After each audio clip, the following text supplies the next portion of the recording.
Brand disclaimer. The views and opinions expressed by individuals on this platform, the callers plus invited guests, are their own. The information you hear does not reflect the overall views of all parties associated with this brand. We encourage everyone to research all things heard live or via archive for edification purposes. Discretion is advised.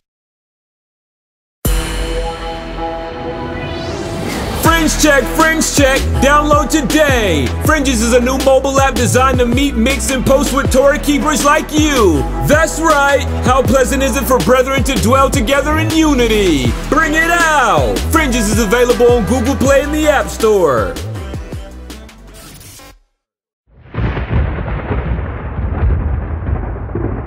Don't touch that dial.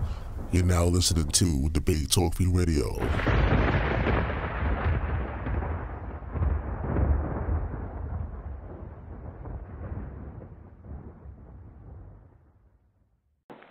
All right, I appreciate it. Thank you very much.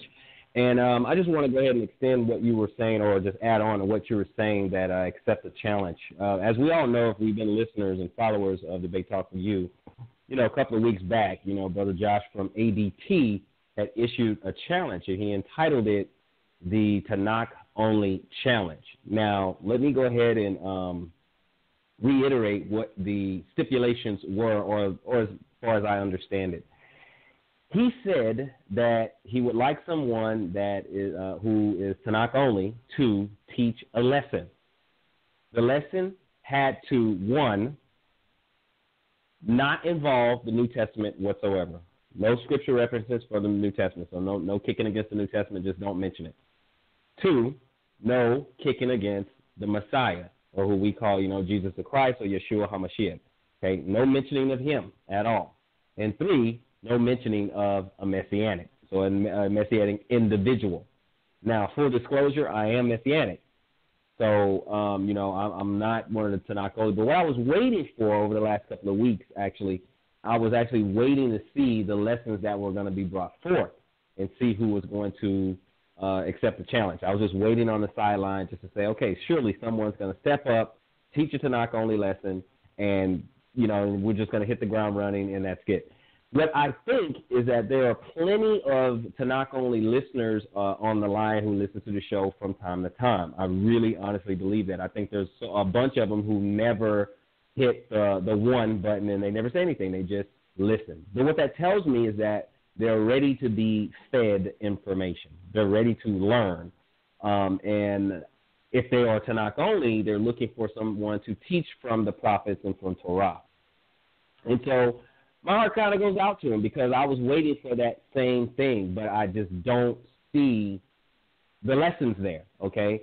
There may be a smattering here or there, but I don't see the lessons there. So one of the things I'm not going to do today, I'm not going to name anybody. I'm not going to call anybody out.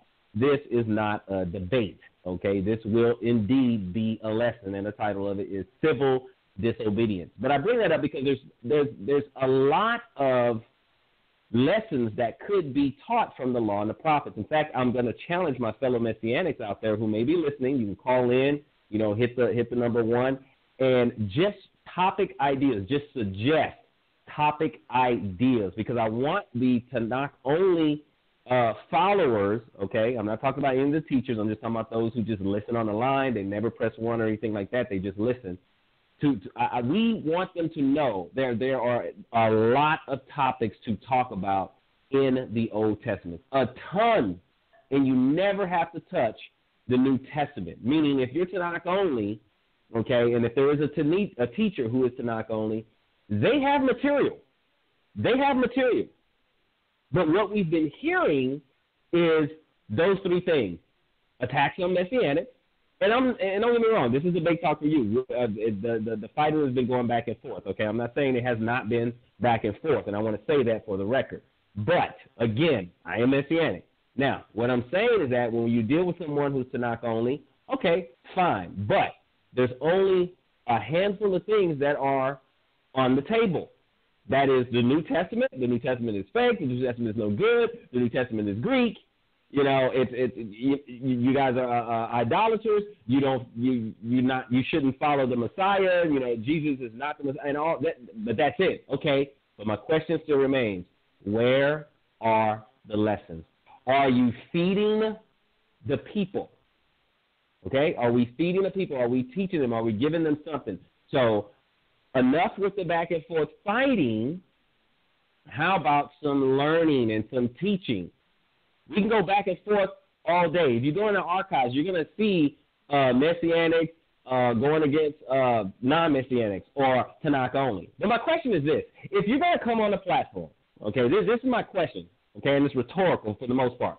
But if you're going to come, to the platform and you don't want to teach a lesson from the law and the prophets, you don't want to teach that, are you Tanakh only or are you anti-New Testament? Because that's a difference. So if you're just anti-New Testament, then everything you talk about is just trying to bang on the New Testament. Any chance you get, all I want to do is just bang on the New Testament. That's it. I just want to bang on Yeshua or Christ. I just want to bang on that. I want to bang on Paul. I want to bang on the New Testament. That's it. So there's a difference. Are you Tanakh only? Because if you're Tanakh only, then there's a lot of lessons to be taught in the Tanakh. I just picked one. Okay? I just picked one. I don't know if it was just moved by the Spirit and just say, okay, teach civil disobedience. I just made one up.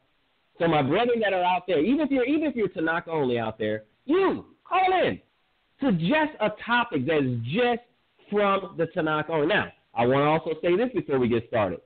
I may go into the Apocrypha a little bit later. Now, I understand not all Tanakh only followers subscribe to the Apocrypha. I'm aware. I know. Some do, some don't. I know. But I'm going there because I'm just showing that there is a breadth of information to be learned without ever going into the New Testament. So what you will not hear me bring up tonight is I will not bring up the Messiah in this lesson. I will not be bringing up Jesus or Yeshua, none of that. Yahweh Shah, I won't be bringing up this particular figure. And I am Messianic, but I will not be bringing the figure up. I will not reference the New Testament whatsoever. I've already fully disclosed that I may go to the Apocrypha towards the end, okay?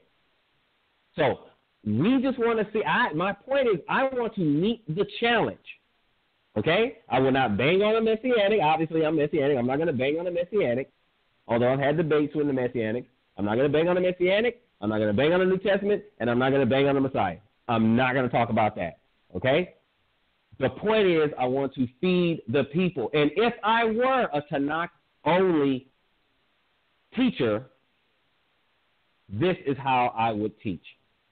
And we're commanded to do so, okay? So let's start first in Jeremiah 3:15 so we can see what we should be doing. And again, this is just the law. All we're dealing with is the law and the prophets. So Jeremiah 3:15, and Brother B, if you can hear me, let the Bible speak. I just want that one verse. Yes, sir. Jeremiah chapter 3, verse 15. Mm-hmm. And I will give you Can you hear me? I can hear you. Okay, I just want to make sure. Verse 15. And I will give you pastors according to my heart, which shall feed you with knowledge and understanding. That's all I need. Now look, this is the prophet. These are the prophets. So we're supposed to have pastors feeding people with knowledge and understanding. So we're supposed to be doing this. And if we're talking about the law and the prophet, there's a lot of stuff to talk about in the Old Testament. Okay, there's a lot of stuff that we could be talking about. Okay, I just picked the topic. All right. So one of the things I want to deal with is civil disobedience, because we're, as we all believe that we're living in a fallen world, and sometimes there's going to be a time when your faith is tested, where you are going to have to decide whether or not you are going to obey God or you're going to obey man. I'm not telling people to go out and break laws and be reckless and all that. That's not what I'm talking about. But I'm just saying your faith in what you believe is going to be tested one day, and you're going to be at a crossroad, and you're going to have to decide, am I going to obey the Most High, or am I going to obey man because I fear man? Whom do you fear more? That's what it's going to come down to. And the reason I'm teaching is because we all need to be prepared, because that day will come where we will be tested. We may be tested, and it can be a very, very scary thing. So join me and Brother B.A. over in Isaiah chapter 10. Go back one book, Isaiah chapter 10. Okay, so we need to talk about some unjust laws and civil disobedience. So let's see what the Most High says about unjust laws in Isaiah chapter 10, and I just want the first 2 verses. When you get there, brother, let the Bible speak. Yes, sir. Woe unto them that decree unrighteous decrees, that write grievousness which they have prescribed, to turn aside the needy from judgment, and to take away the right from the poor of my people, that widows may be their prey, and that they may rob the fatherless. All right, got you, brother. I got you right there. Now, we're looking at decree, and I'm looking in there, and it's looking in the Strong, and it's kakat, okay, kakat, right? And I'm going to the last one that has to do with what we're talking about right here. That second definition, it says something decreed, the law to be inscribed, something that makes a law. And in the NIV, which I generally don't read, but in the NIV, what Brother B.A. just read, it reads this way. It says, woe to those who make unjust laws, to those who issue oppressive decrees to deprive the poor of their rights and withhold justice from the oppressed of my people, making widows their prey and robbing the fatherless. Okay? So we're talking about unjust laws and things are just not right. Okay? So we're going to look at that. And then I want to, you know what? I'm going to look up a definition before we go to our next scripture, which is also in Isaiah. But before we go there, I want to go over here and we're going to look up civil disobedience. Okay? And look at the Merriam-Webster. I want to look at that real quick. It says refusal to obey governmental demands or commands, especially as a nonviolent and usually collective means of forcing concessions from the government. Okay, so the civil disobedience, refusal to obey governmental demands or commands, especially as a nonviolent and usually collective means of forcing concessions from the government. There are times, there's been many times, history is replete with us having or demonstrating civil disobedience. One of the things is when you boycott or you picket and things like that, that's a form of civil disobedience or peaceful protest. Now let's go to our next scripture real quick, which is Isaiah 59. Isaiah 59. Okay, and then I'm going to go to, I'm going to have the brother pick it up at verse 14. Isaiah 59, verse 14. Verse 14.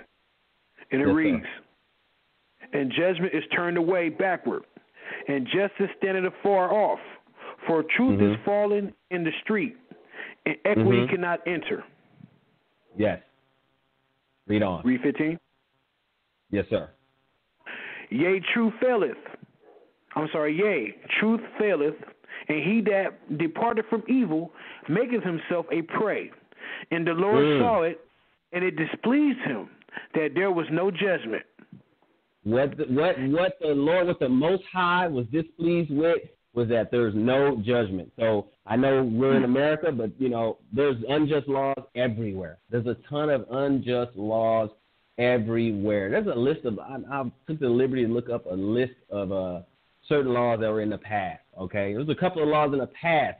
There was a Smoot-Hawley Tariff Act. That was a law here. Okay, and just to give you just a little taste of, you know, what it was, the Smoot-Hawley Tariff Act, officially known as the Tariff Act of 1930, is one of the many nationalistic laws passed by the United States. Ostensibly, it was created to help protect American businesses and farmers from economic turmoil by raising tariffs on over 20,000 items by as much as 20%. Okay, that did that in desperation. That didn't work out, guys. I'll just let you know. That didn't work out. Just look that up. Okay, the Espionage Act and Sedition Act. Okay, and that's back in 1917 and related to sedition. In 1918, it was passed shortly after the United States entry into World War I. The Espionage Act was created as a compromise between the U.S. with its relative tolerant opinion on freedom of speech and Great Britain, which had passed a massive ban on speech pertaining to national secrets a few years earlier. In short, the act made it a crime for a person to send information that would compromise the country's war effort or aid its enemies. Now, of course, it's not good for you and I to do that, but of course the higher-ups end up doing that all the time. But, you know, if they do something wrong, they punish the guys under them. So it's just there's a bunch of acts, a bunch of laws that are out there that are made for certain people and not made for others. It is just ridiculous. Of course, we know about all these Jim Crow laws. We know about all the things that were put in place to oppress us. We understand about all those things that happened. But we're going to go back to scriptures. I can read a long laundry list of laws, but we're going to go back to scriptures, okay? So let's go on over to Exodus. Let's go over to Exodus. In fact, when we go to Exodus, I want to begin over in chapter 1 of Exodus. And we're going to read a bit of that. We're going to read quite a bit of that. Yes, sir. Exodus chapter 1. And what verse? Yes, sir. You go to Exodus chapter 1 and start in chapter 1, brother. So we want to get context. I'm going to read a lot of it because I want context. Go ahead and start in chapter 1. Go ahead. And verse 1. Yes, sir. Yes. Now these are the names of the children of Israel which came into Egypt. Every man his house, his household came with Jacob. Reuben, Simeon, Levi, Judah, Issachar, Zebulun, Benjamin, Dan, Naphtali, Gad, and Asher. And all the souls that came out of the loins of Jacob were 70 souls, for Joseph was in Egypt already. And Joseph died, and all his brethren, and all that generation. And the children of Israel were fruitful and increased abundantly, and multiplied, and waxed exceedingly mighty, and the land was filled with them. Now there rose up a new king over Egypt, which knew not Joseph. And he said unto his people, Behold, the people of the children of Israel are more and mightier than we. Come on. All right, I want you guys to pay attention. Go ahead. I want you guys to pay attention to this. This is where Pharaoh started getting a little nervous because Israel started to outnumber them, and then, of course, he wanted to devise a scheme. But go ahead, brother. Verse 10. Yes, sir. Come on. Let us deal wisely with them, lest they multiply, and come to pass that when there falleth out any war, they join also unto our enemies and fight against us, and so get them up out of the land.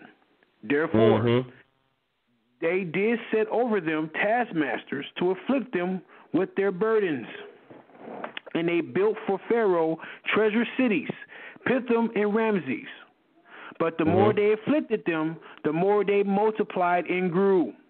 And they were grieved because of the children of Israel. And the Egyptians made the children of Israel to serve with rigor. And they made lives bitter. I'm sorry. Go ahead.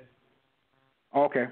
With hard bondage, and mortar, and brick, and in all manner of service in the field, all their service wherein they made them serve was with rigor. And the king of Egypt spake to the Hebrew midwives, of which the name of one was Shiphrah, and the name of the other was Puah. And he said, when ye do the office of a midwife to the Hebrew women, and see them upon the stools, if it be a son, then ye shall kill him. But if it be a daughter, then she shall live. But the midwives feared God. Hold on right there. Look at this, guys. Look at this, guys. In verse 15, okay, the brother said, the king of Egypt. Now, this guy, this is the ruler of Egypt. This is the Pharaoh. This is the king of Egypt, okay? What he says goes, okay? He's the rule. He's the ruler of that land, okay? What he says is law. So he said, and the king of Egypt spake to the Hebrew midwives in verse 15, of which the name of one was Shiphrah and the other was Puah, okay? So we got Shiphrah and Puah, okay? The king of Egypt told them, he gave them an order. In 16, he said, when you do the office of the midwife, so when you go delivering these babies to the Hebrew women, and you see them upon the stools, if it be a son, then ye shall kill him, but if it be a daughter, then she shall live. Okay, so this is an order. Okay, this is a law. This is you should not disobey this. Okay, according to the Egyptian and his king. Okay, according to Pharaoh. You're supposed to do this, or you can get in a whole lot of trouble. Okay, but look at what happened in verse 17. This is an act of civil disobedience. Okay, look at verse 15. Go ahead, brother. 17. Yes, sir. But the midwives feared God and did not, as the king of Egypt commanded them, but saved the men, children alive. And the king of Egypt called for the midwives and said unto them, Why have ye done this thing, and have saved the men, children alive? And the midwives said unto Pharaoh, Because the Hebrew women are not as the Egyptian women, for they are lively and are delivered. The midwives come in unto them. Therefore, God dealt well with the midwives, and the people multiplied and waxed very mighty. And it came to pass, because the midwives feared God, that he made them houses. Come on. And Pharaoh charged all his people, saying, Every son that is born ye shall cast into the river, and every daughter shall save alive. Okay, so we know Pharaoh is making a charge, and the midwives disobeyed it. So Shiphrah and Puah was like, nope, we're not doing that. We're not doing that. And why did they do it? Because we fear God. We fear God. We fear the Most High more than we fear Pharaoh. So they're like, no, we're not killing these babies. We're not doing that. Doesn't matter what the king says. We're not doing that. Civil disobedience, people. Okay? We live in a society. Look, we live in a society with some very, very wicked laws. Okay, I'll just put it that way. I'm trying to use my words wisely. Some very, very wicked laws. And we can all imagine right now, there's laws out there where same-sex marriages are okay, but the Bible says it's an abominable. So those who are preachers and teachers and those who can perform ceremonies, you're going to stand up and you're going to say, nope, I'm not doing that, or are you going to acquiesce? You see, that's what I'm saying. So there's going to be plenty of laws. I'm talking about civil disobedience here. There's going to be plenty of laws set forth. There's a bunch more, but I just use that as an example. There's going to be plenty of laws that's going to have you put your faith on the line, have you have to decide, what are you going to do? What are you going to do? Because that's gonna come to pass. What are you going to do? So you got to keep that in mind when that happens. But we're going to go get some more scripture here. Because there's a few laws that are coming up in my head, but I don't want to make it a wholly political lesson. I'm not going to do that. I just want to strengthen and gird you guys up so you guys understand. So Pharaoh dealing with the midwives said, nope, we're not doing that. We are not about to kill all these Hebrew babies. So we're going to keep on going. We know there's some more stories in there. Go to Daniel chapter 3, if you will, brother. Go to Daniel chapter 3. And I'm actually trying to get in contact with Brother Josh so I can see if I actually passed the challenge. I accepted it. I want to see if I passed the challenge, if I met the criteria on that. So I want to get in contact with Brother Josh. And also, like I said, if you got some messianics on the line or whatever, hey, come with your suggestion on topics. Just say, hey, teach about this, that, whatever that comes to mind that can be taught solely from the law and the prophets. Okay, so we're going to go to Daniel chapter 3, and when we get to chapter 3, we're going to pick that one up also in verse 1. We know the story of Shadrach, Meshach, and Abednego, but we're going to look at it again. This is another act of civil disobedience, disobeying the government, okay, in righteousness. Okay, we're talking about we as Israel. We're disobeying the king in righteousness. Okay, so that's what we have to remember. So we're going to look at Daniel chapter 3, okay, because you make some unjust decrees as we're looking at it in Isaiah. The Lord doesn't like it when someone makes an unjust law. Okay, so let's look at Daniel chapter 3, and we're going to pick it up at verse 1 and let the Bible speak, brother. Yes, sir. Nebuchadnezzar, the king, made an image of gold, whose height was 60 cubits, and wide breadth, therefore 6 cubits. He set it up in the plain of Dura, and the province of Babylon. Then Nebuchadnezzar, the king, sent to gather together the princes and governors, and the captains, the judges, the treasurers, the counselors, the sheriffs, and all the rulers of the provinces to come to the dedication of the image which Nebuchadnezzar, the king, has set up. Okay, so he has his entire governors, cabinet there, brothers and sisters. Everyone is there, his entire cabinet. Like he said the princes, the governors, captains, judges, treasurers, counselors, sheriffs, and all the rulers of the province, okay, to come to the dedication of the image of Nebuchadnezzar, okay? So we got all the rulers. This is his entire cabinet, okay? This is the ruling class right here. There's all his officers in his government. Verse 3, brother, go ahead. Yep. Then the princes, the governors, and captains, the judges, the treasurers, the counselors, the sheriffs, and all the rulers of the province were gathered together unto the dedication of the image that Nebuchadnezzar the king had set up, and they stood before the image that Nebuchadnezzar had set up. Then an herald cried aloud, to you it is commanded, O people, nations, and languages, that at what time ye hear the sound of the cornet, flute, harp, sack, but psaltery, the cumer, and all kinds of music, ye shall fall down and worship the golden image that Nebuchadnezzar the king has set up. Okay, and so that's the law, right? Yep, that's the law. Go ahead. That's the law, so go ahead. And who falleth not down and worship shall the same hour be cast into the midst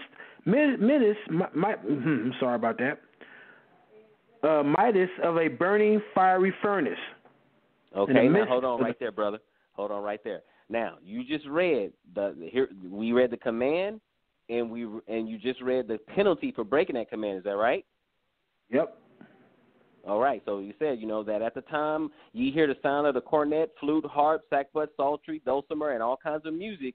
This is what you're going to do. You're going to fall down. You're going to, let's see what it says there. It says you're going to fall down and worship the golden image that Nebuchadnezzar the king has set up. So he had that. And then in verse 6, he said, and whosoever falleth not down and worship shall the same hour be cast into the midst of the burning fiery furnace. So you got the command and you got the penalty for breaking the command. That is a decree. That is a law. So verse 7, brother, if you will. Therefore, at that time, when all the people heard the sound of the cornet, flute, harp, sackbut, psaltery, and all kinds of music, all the people, the nations, and the languages fell down and worshipped the golden image that Nebuchadnezzar the king had set up. Wherefore, at that time, certain Chaldeans came near and accused the Jews. They spake and said to King Nebuchadnezzar, O king, live forever. Thou, O king, hast made a decree that every man shall hear the sound of the cornet, flute, harp, sackbut, psaltery, and decumer, and all kinds of music shall fall down and worship the golden image. And whoso falleth not down and worship, that he should be cast in the midst of the burning fiery furnace. Go ahead. There are certain Jews who thou hast set over the affairs of the province of Babylon, Shadrach, Meshach, and Abednego. These men, O king, have not regarded thee. They serve not thy gods, nor worship the golden image which thou hast set up. Then Nebuchadnezzar, in his rage and fury, commanded to bring Shadrach, Meshach, and Abednego. Then they brought these men before the king. Nebuchadnezzar spake and said unto them, Is it true, O Shadrach, Meshach, and Abednego? Do not ye serve my gods, nor worship the golden image which I have set up? Now if ye be ready, that at what time ye hear the sound of the cornet, flute, harp, sackbut, psaltery, and decumer, and all kinds of music, ye fall down and worship the image which I have made well. But if ye worship not, ye shall be cast the same hour into the midst of the fiery furnace. And who is that God shall deliver you out of my hands? So hold on, brother. Shadrach, Meshach, and Abednego answered and said to the king. I'm sorry, yep. Hold on 1 second.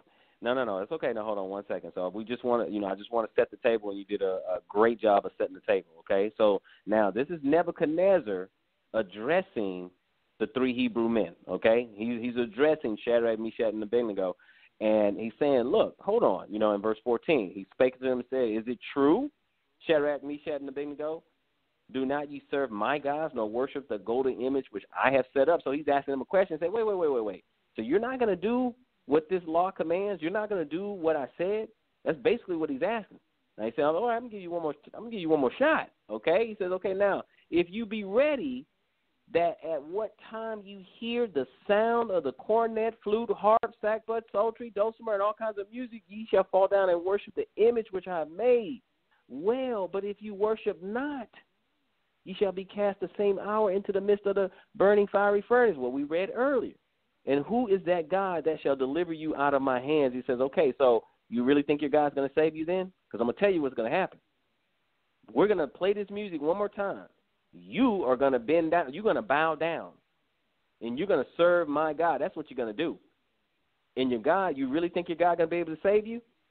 And let's look at how they respond in verse 16. Go ahead, brother.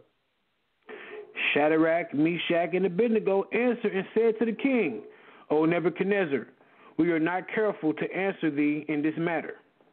If it be so, our God whom we serve is able to deliver us from burning fiery furnace, and he will deliver us out of thy hand, O king. Man, that's some faith. But if not, that's faith, brother. Be it knoweth unto thee, O king, that we will not serve thy gods, nor worship thy golden image which thou hast set up. Stop right there. Then was Nebuchadnezzar full of fury. You mad now? Stop right there. In the form of his visage. No, let's pause just for a second. Now, look at how they answered. We have to see, we have to ask ourselves, we got to go into that mirror and see if our faith is at this level. We need to test ourselves to see if our faith is at this level.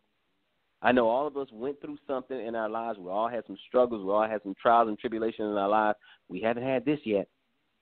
Has your faith been tested to this level? We haven't had this yet. Okay? It could be coming, but you haven't had this yet. And look at how they did with boldness. Shadrach, Meshach, and Abednego answered and said to the king, O Nebuchadnezzar, we are not careful to answer thee in this matter. Well, we're just going to lay it on the line. We're going to tell you like it is. This is what we're doing.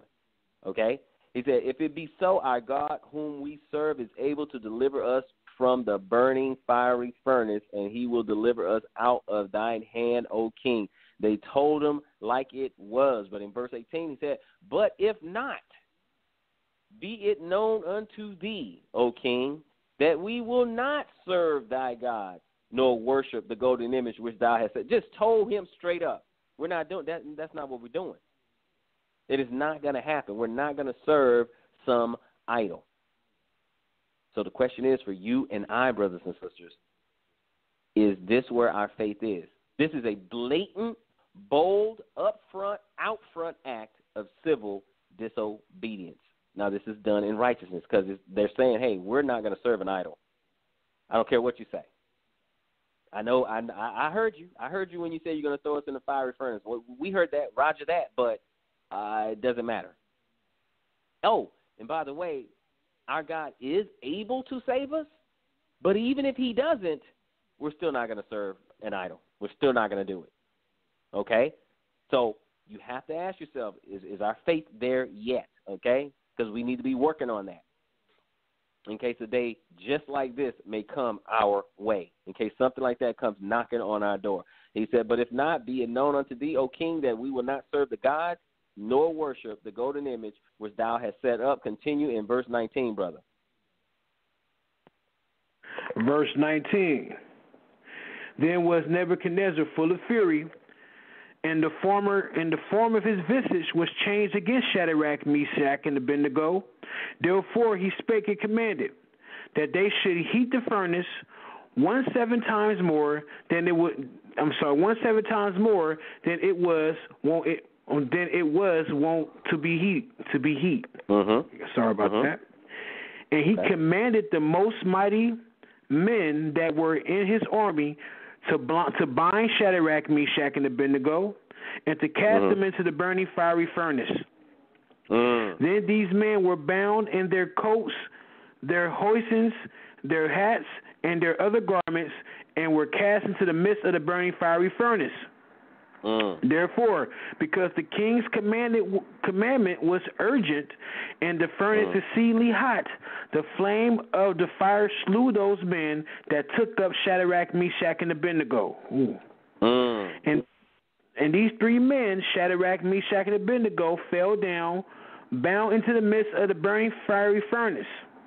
Then Nebuchadnezzar the king was astounded, and rose up in haste, and spake, and said unto his counselors, Did not we cast three men bound into the midst of the fire?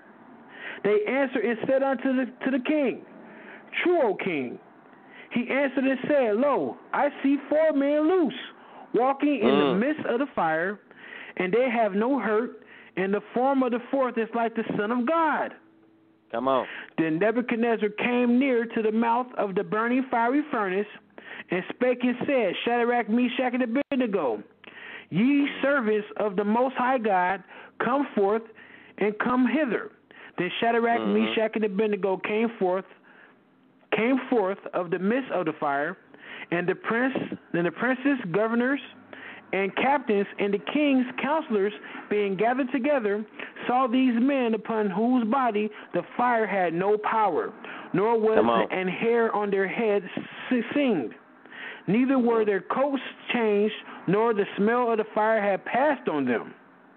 Then Nebuchadnezzar spake and said, Blessed be the God of Shadrach, Meshach, and Abednego, who has sent his angel and delivered his servants that trusted in him, and have changed the king's words and yield their bodies, that they might not serve nor worship any God except their own God.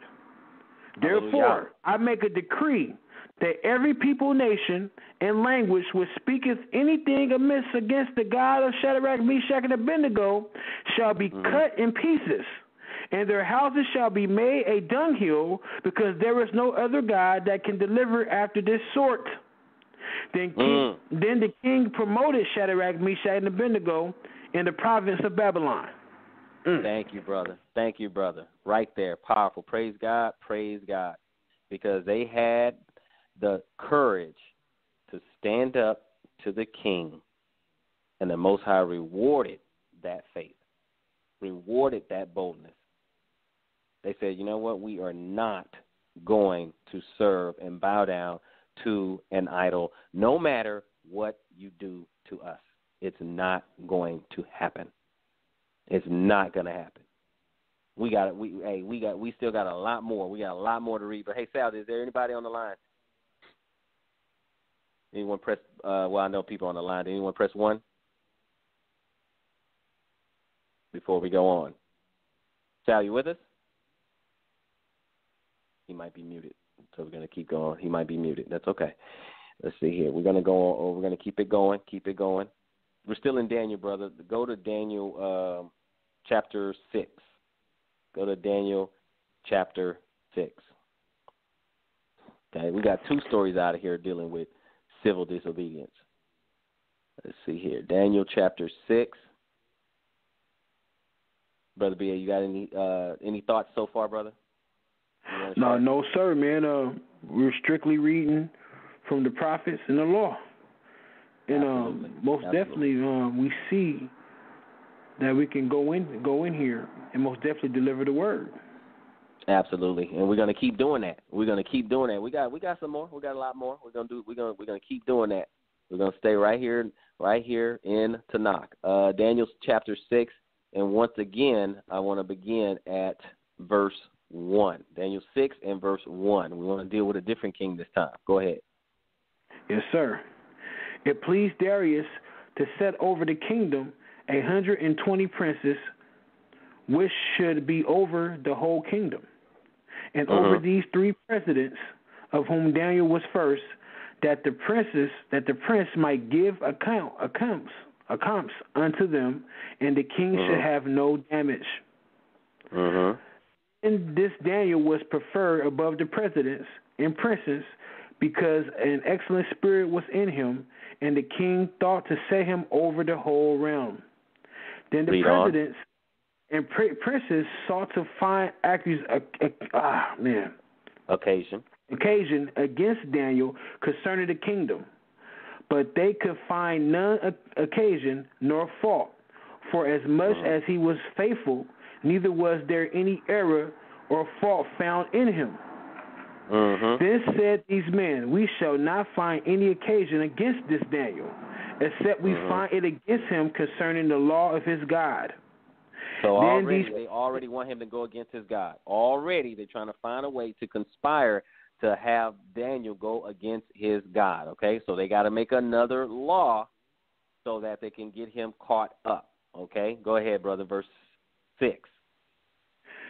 Then these presidents and princes assembled together to the king and said thus unto him, King Darius, live forever.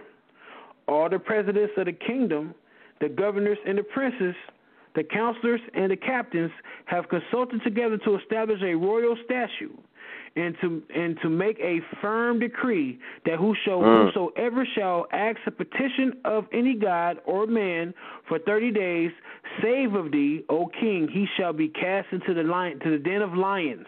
Oh boy! Stop right there. Now he says all the presidents. So again, you're talking about the government, okay? All the presidents of the kingdom, the presidents, the governors, the princes, the counselors, captains, all of them together.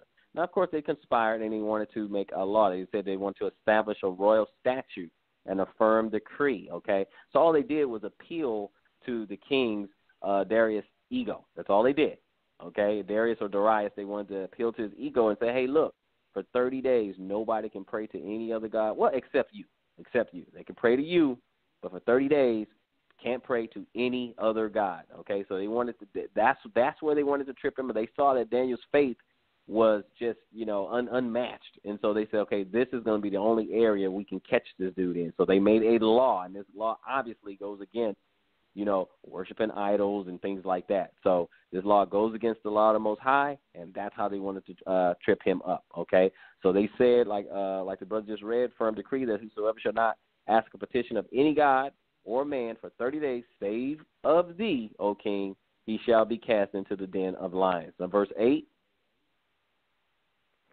Verse 8, now, O king, establish the decree and sign the writing that it be not changed according to the law of the Medes and the Persians, which altereth not.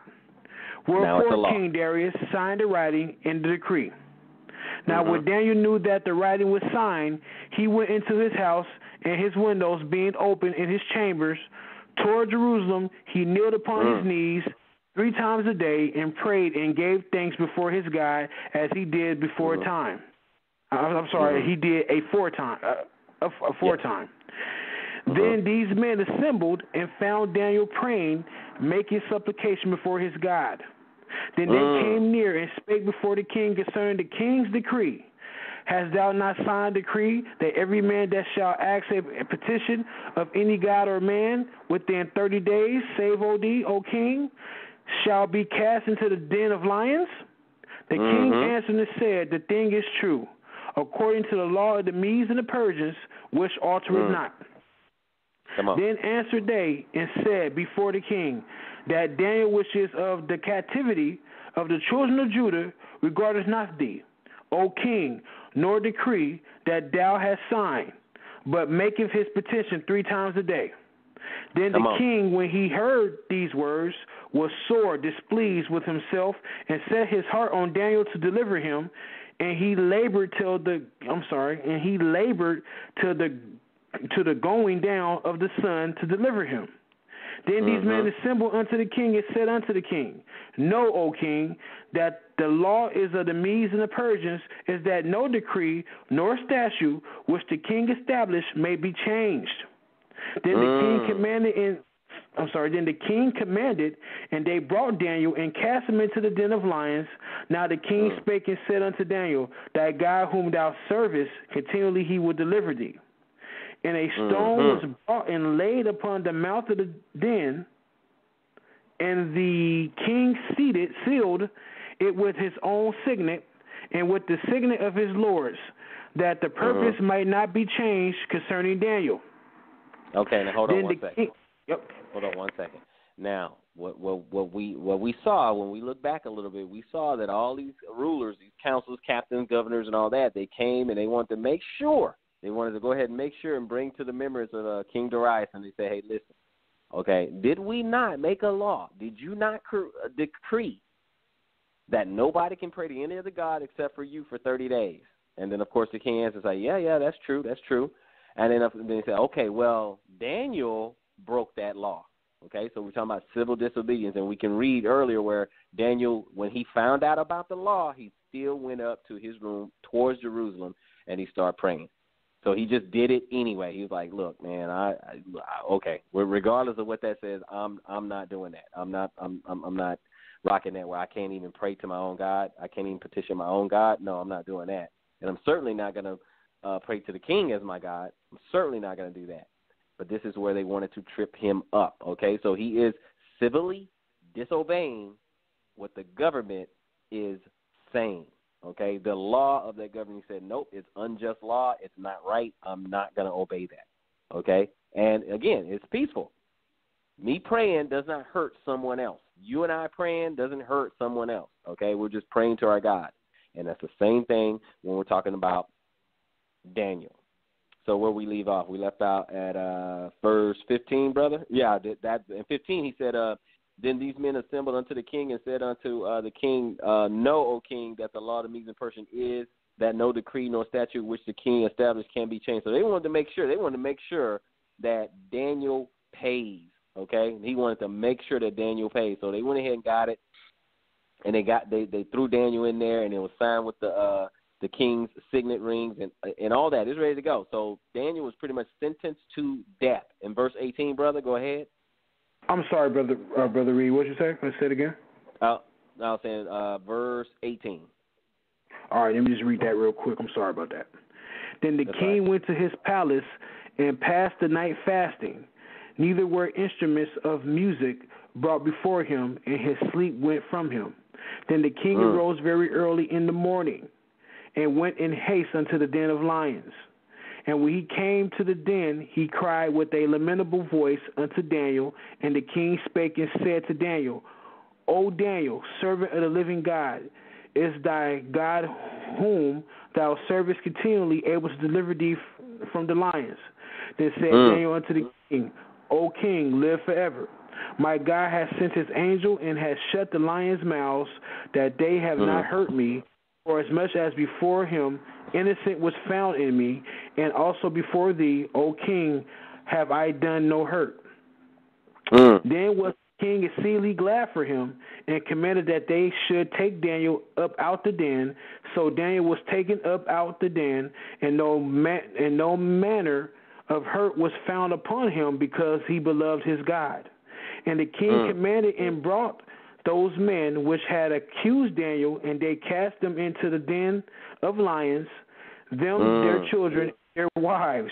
And the lions had the mastery of them, and break all their bones into pieces, or ever they came at the bottom of the den.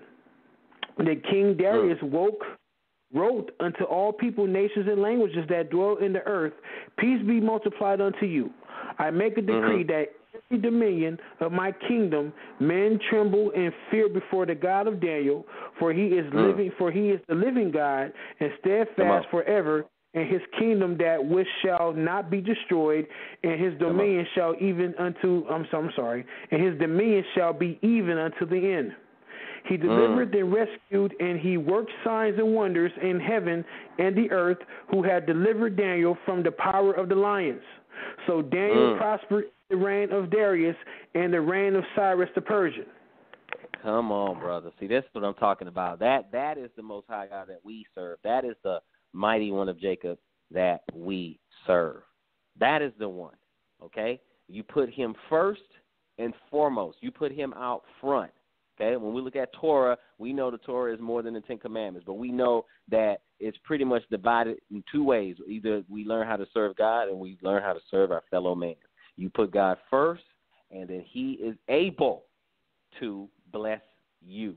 Now, he may bless you here on the earth like he did with Shadrach, Meshach, and Abednego, like he did with Daniel, and like he did with so many of the other prophets, okay? He can bless you right here, right now on the earth. But we know ultimately the hereafter, the new kingdom, that's the ultimate blessing that cannot be taken away, okay? Once we get there, once we enter into that kingdom, it's not going to be taken away. So that's the ultimate one. So if we obey him, put him first, and we display this in civil disobedience to unjust laws, we don't serve wickedness, then we can be pleasing in the eyes of the Most High. Okay? This is just one topic that I was just thinking of just out of nowhere. I'm just like, you know what, let me just accept it. I've never taught civil disobedience before. I hadn't even taught it in my ministry. I hadn't even taught it in that yet. Okay, but I just say, you know what, let me just, what does the Law and the Prophets has to say about whatever topic we're talking about? Okay, hey Sal, you there? Just wanted to double check real quick. Because if not, we can keep going. All right, so we're gonna go ahead and keep going. Let's see here, because we got a lot more. Let's go to 1 Kings. 1 Kings.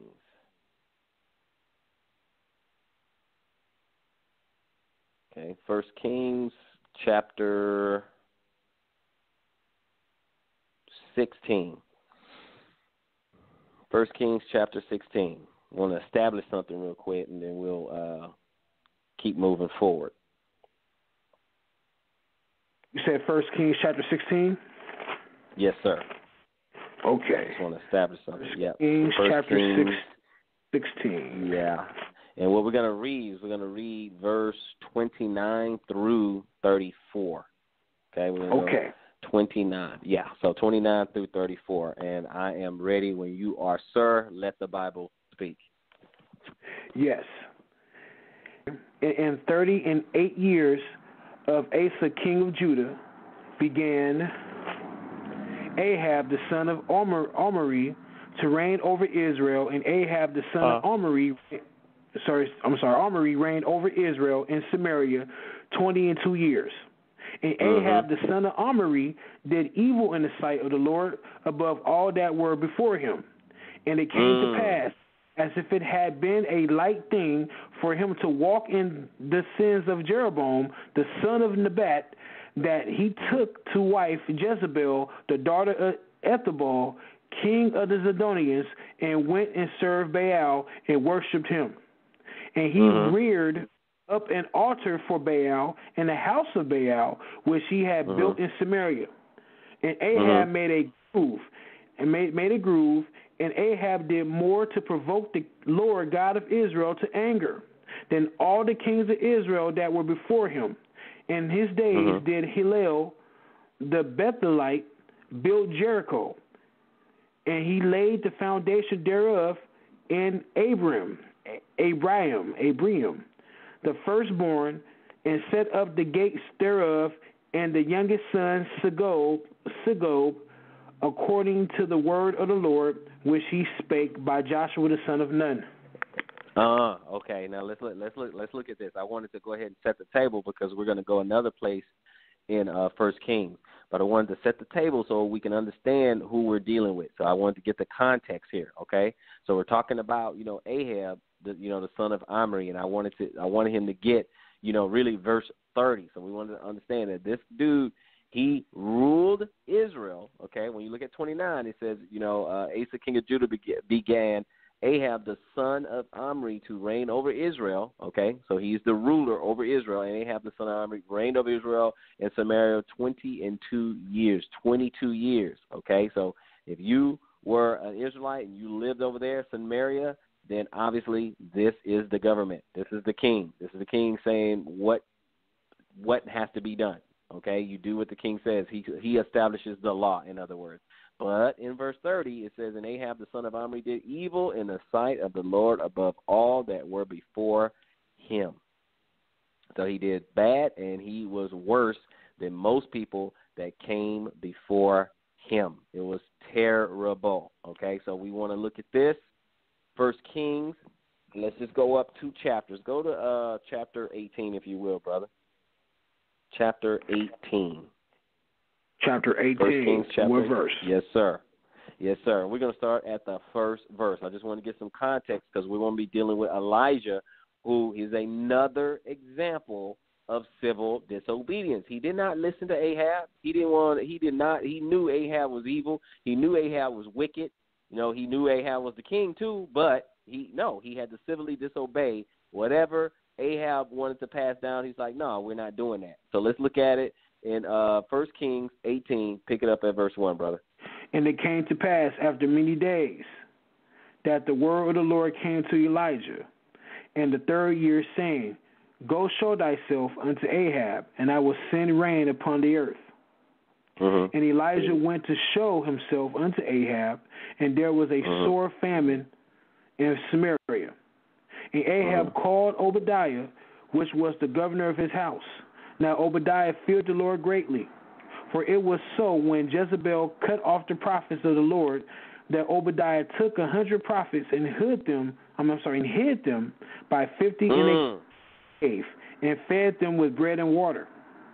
And Ahab I want you guys to understand something real quick.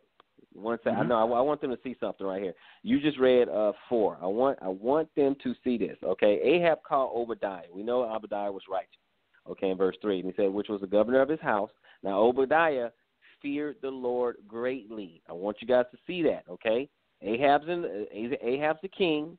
Obadiah was serving Ahab, but he feared the Lord greatly. And in verse 4, he said, for it was so when Jezebel cut off the prophets of the Lord, that Obadiah took 100 prophets and hid them by 50 in a cave and fed them with bread and water. Okay, so look at what we understanding right here. Look at the understanding right here. So we know Elijah disobeyed, King Ahab, and he was disobeying that evil.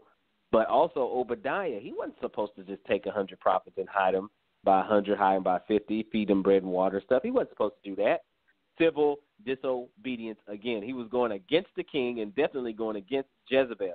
Verse 5, brother, go ahead.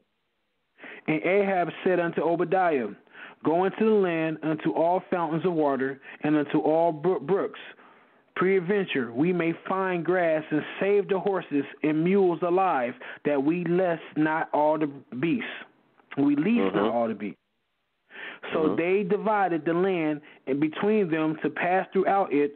Ahab went one way by himself, and Obadiah went another way by himself.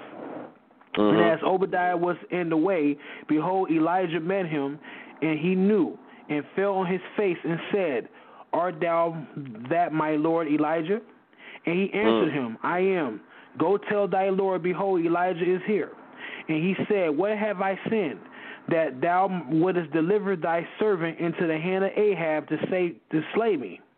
And the Lord thy God liveth, there is no nation or kingdom. Whether my Lord have not sent to seek thee. And when they said, He is not there, he took an oath of the kingdom and nation that they found thee not.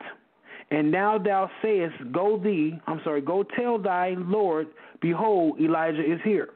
And it shall come to pass, as soon as I am gone from here, that the Spirit of the Lord shall cry thee whither, I know not. And so when I come and tell Ahab, and he cannot find thee, he shall slay me. But I, thy servant, fear the Lord from my youth. Okay, let me pause this just for a second. Let's pause this for just 1 second. Okay, what he was saying is that, Obadiah met Elijah, obviously, and then Elijah said, go ahead and tell Ahab that I'm here. And Obadiah's like, man, are you trying to get me killed? Because once I go over there and tell him that you're here and he doesn't find you, he's going to kill me.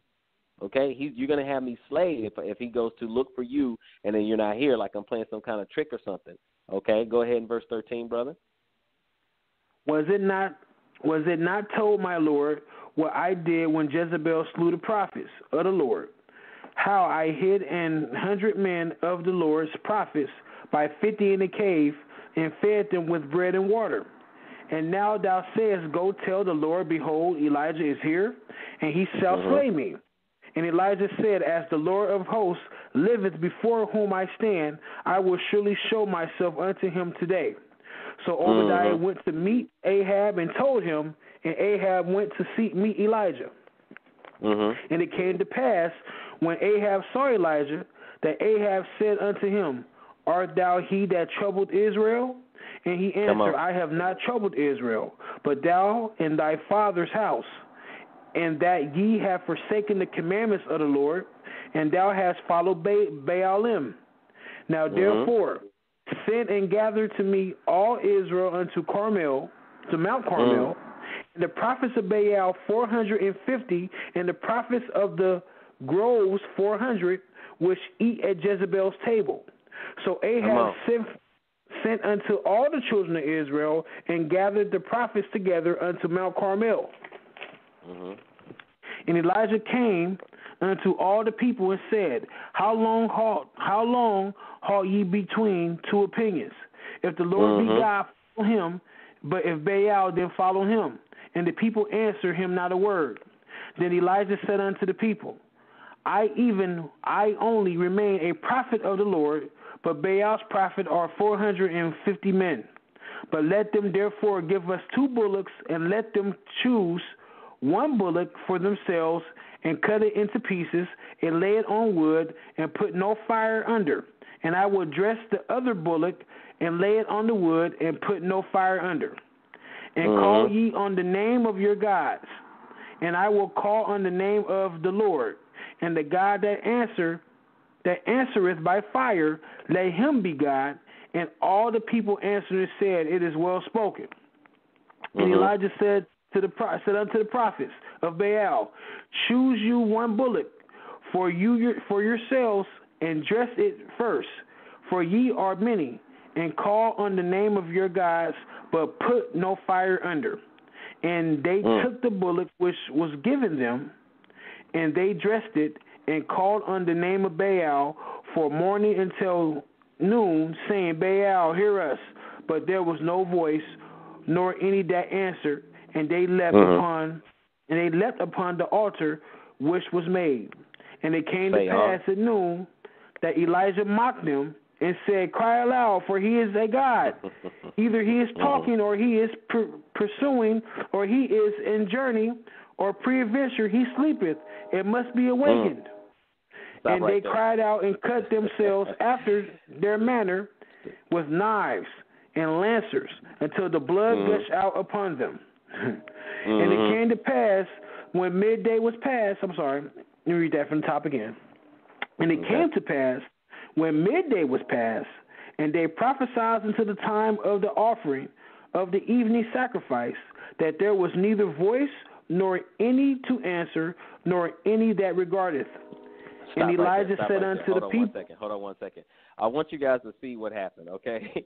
This is amazing right here. I want you guys to see what happened. They got the sacrifices and everything, and they tried hard when I look back up over at verse 26, okay? And they took the bullock which was given them, and they dressed it, and they called on the name of Baal from morning until noon. Okay, now you got to understand, morning till noon. When the sun come up until noon, saying, Oh, Baal, hear us. But there was no voice, nor any that answered, and they leaped upon the altar which was made, okay? So they were getting all emotional. They were getting into it, okay? And then when it came to pass at noon, now it's noontime, that Elijah mocked them. Okay, now, guys, this can be from 6 in the morning till noon. It can be 6 hours. It can be 4, 5, 6 hours, okay, of them carrying on, okay? And Elijah started mocking them. He said, cry aloud, for he is a God, isn't he? So he said, like, hey, scream louder. Maybe he can't hear you, okay? Either he is talking or he is pursuing. Maybe he's talking to someone. Maybe he's on Facebook, something. Maybe he's doing something else, okay? He's a little bit busy. So he started to mock them. He said maybe he's on the journey. Maybe he left, okay? So this God that you guys are serving, he's not omnipresent, all-knowing. Something's wrong with this guy. He's not saying anything. Or perhaps, or peradventure, he's asleep. Maybe he's asleep. Maybe you got to be louder so you can wake him up, okay? And then they cried aloud. They went even louder. And guess what else they wanted to do? They cut themselves after their manner with knives and lances till the blood gushed out upon them. And like the brother read in 29, he said, and it came to pass when midday was past, and they prophesied until the time of the offering of the evening sacrifice, that there was neither voice nor any to answer, nor any that regards. Nobody was paying any attention to them. Now, remember, this is starting to go into the evening. Midday was past, and still no answer from the prophets of Baal. And we got to keep in mind Elijah is going against all these elders and prophets of Baal, okay? Over 400, okay? So he's standing up against the government at the time, okay? This is Ahab's kingdom at this time. And Ahab, he did evil in the sight of God, okay? So he did that, and nothing happened, okay? As far as the prophets of Baal, they did all this jumping around, hooting, hollering, crying, cutting themselves, and all that. Nothing happened. And Elijah boldly is standing up in civil disobedience. Now let's continue. What you had down there? You said verse 30. Verse 30. Verse 30. Go ahead, brother.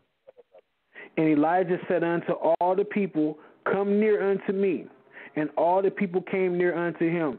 And he repaired the altar of the Lord that was broken down.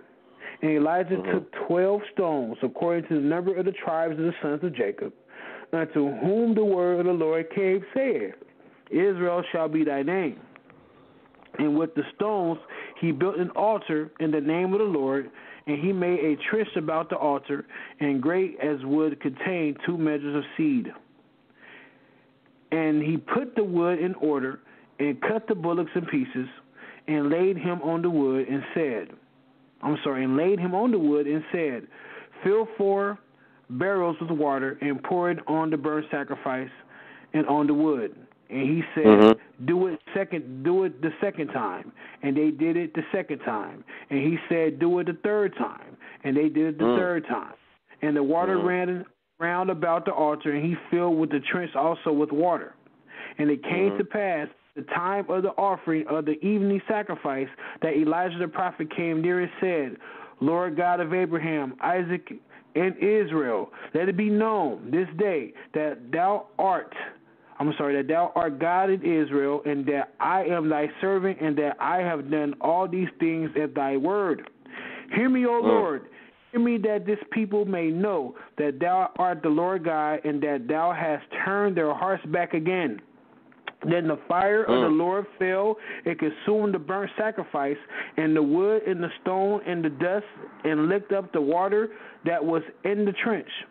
And when all the people saw it, they fell on their faces, and they said, The Lord is a God, and the Lord is the God, and the Lord is the God.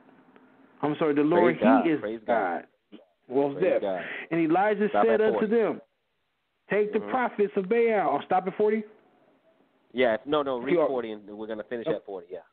Okay. And Elijah said unto them, Take the prophets of Baal, let not one of them escape. And they took them, and Elijah brought them down to Brook Kishon, and slew them there. All right. There you go. Right there. You there, Sal?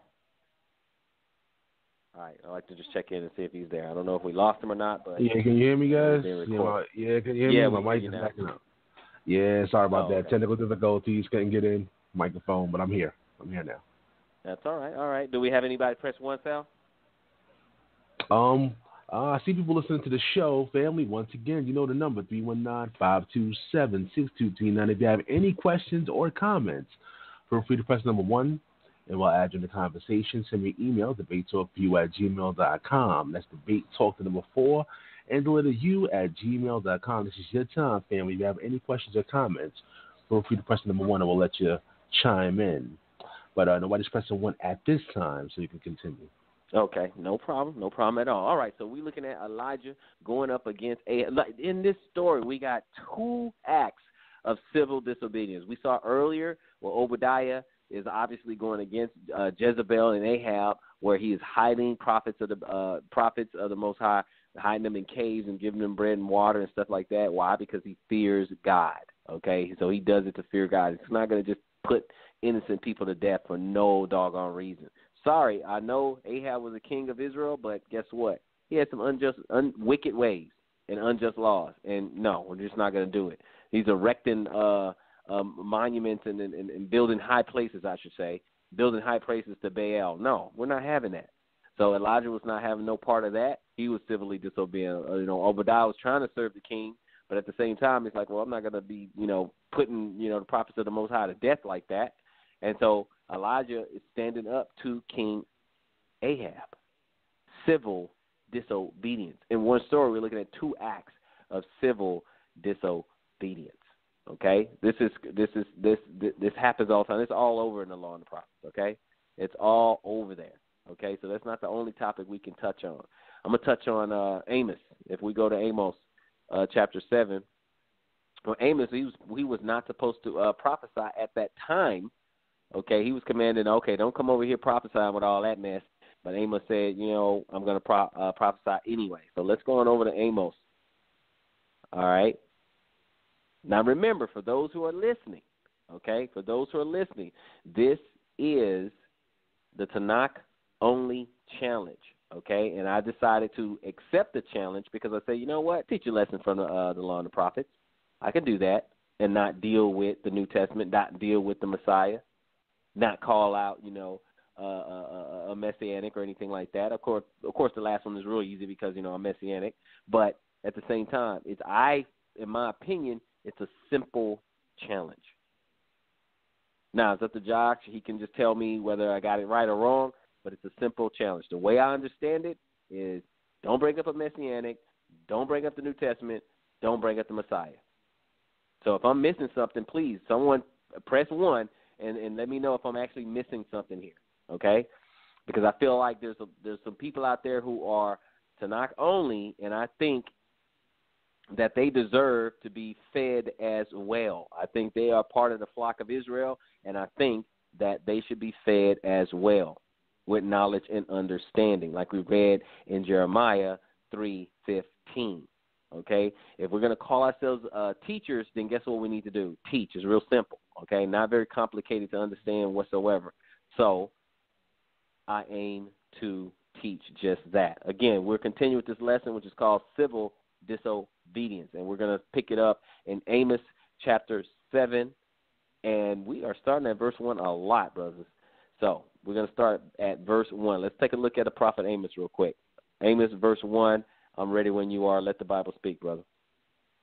Thus hath the Lord God showed unto me, behold, the former, grasshoppers in the beginning of the shooting up of the latter growth. And lo, it was the latter growth after the king's mowings. And it came to pass that when they had made an end of eating the grass of the land, then I said, O Lord, God forgive, I beseech thee, by whom shall Jacob arise? For he is small. Verse 3. The Lord repented for this, it shall not be, saith the Lord. Thus hath the Lord God showed unto me, and behold, the Lord God called to contend by fire, and it devoured the great heap, and did eat up a part. Then said I, O Lord God, cease, I beseech thee. By whom shall Jacob rise? For he is small. The Lord repented for this. This also shall not be, saith the Lord God. Thus he showeth me, and behold, the Lord stood up a wall made by a plumb line, with a plumb line in his hand. And the Lord said unto me, Amos, what seest thou? And I saith, a plumb line. Then saith the Lord, behold, I will set a plumb line in the midst of my people, Israel. I will not again pass by them any more. And the high places of Isaac shall be desolate, and the sanctuaries of Israel shall be laid waste. I will rise against the house of Jeroboam with the sword. And Amaziah, the priest of Bethel, said to Jeroboam, king of Israel, saying, Amos hath conspired against thee in the midst of the house of Israel, and the land is not able to bear all his words. For thus Amos said, Jeroboam shall die by the sword, and Israel shall surely be led away captive out of their own land. Also Amaziah said unto Amos, O thou seer, go flee thee way into the land of Judah, and there eat bread and prophesy there. But prophesy not again any more at Bethel, for it is the king's chapel, and it is the king of courts. So Amaziah was saying unto Amos, and he was saying, look, and he said he acknowledged him as a seer. He acknowledged Amos as a seer, as a prophet. And he was just like, look, just go away to the land of Judah. Go prophesy there. Go eat bread there and prophesy there. But over here, right here, this is the king's court. This is the king's court. Don't do it over here. Okay, he said, but prophesy not again anymore in Bethel. Over in Bethel, no, don't do that, because the king don't want him to do that. The king's going to kill you if you do that, okay? But again, civil disobedience, okay? So in 13 he said, but prophesy not again anymore in Bethel, for it is the king's chapel and it is the king's court, okay? But how did Amos answer this question in verse 14? Verse 14. Or answer this charge, I should say. Yeah, answer this charge. No, it wasn't a question. Go ahead. Then answered Amos and said to Amaziah, I was no prophet, neither was I a prophet's son, but I was a herdsman and a gatherer of a sycamore fruit. And the Lord took me as I followed the flock. And the Lord said unto me, Go prophesy unto my people Israel. Now therefore hear the word of the Lord.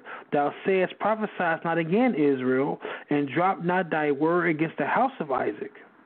Therefore thus saith the Lord, Thy wife shall be an harlot in the city, and thy sons and thy daughters shall fall by the sword, and thy land shall be divided by line, and thou shalt die in the polluted land, and Israel shall surely go into captivity forth of his land. So he told them anyway. He prophesied anyway. He was told, Amaziah said, don't prophesy, but he prophesied anyway. He had to. He had to. Why? Because he greatly feared the Most High. Again, civil disobedience. Telling you, hey, don't do this because the king, because this could get you killed. It doesn't matter. He said, the Lord took me, and he said, this is what you're going to do. So how many of us can witness to that? Sometimes it's just we have to do what we got to do. We got to understand and look at the big picture. Are we going to fear man? Are we going to fear government? Okay? Are we going to fear the king, or we're going to follow the Most High? Brother B.A., you got some thoughts on it so far? I always like to say real quick, if you don't mind, Brother Reed, from what we read in the prophets, we understand the prophets, I will say, for what I've picked up over the years, I've really read and studied, we're looking at Amos. He was an activist, and he spoke out against oppression.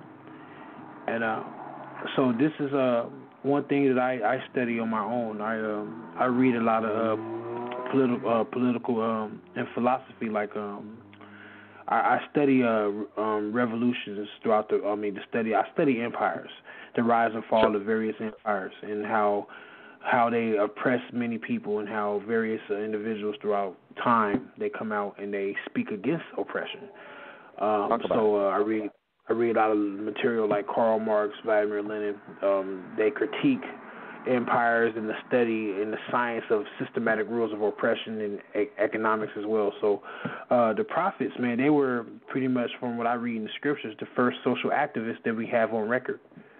And I see Amos and Isaiah, even Elijah. He stood up against the powers that be, that he understood to be the authorities in this day, and he chose his God. And we serve a God of justice, and the prophets had to be men of justice because their God was all about justice, or our God, rather. Absolutely, brother. Absolutely, talk about it. That's what we're talking about. I think it's a valuable lesson in there. When you stand up for what we believe in, and what we believe in, we believe in, the Most High, His law, statutes, and commandments and stuff. And sometimes that's going to be, that's going to be tested. And one day we may be shaken to our core, and we're going to have to decide.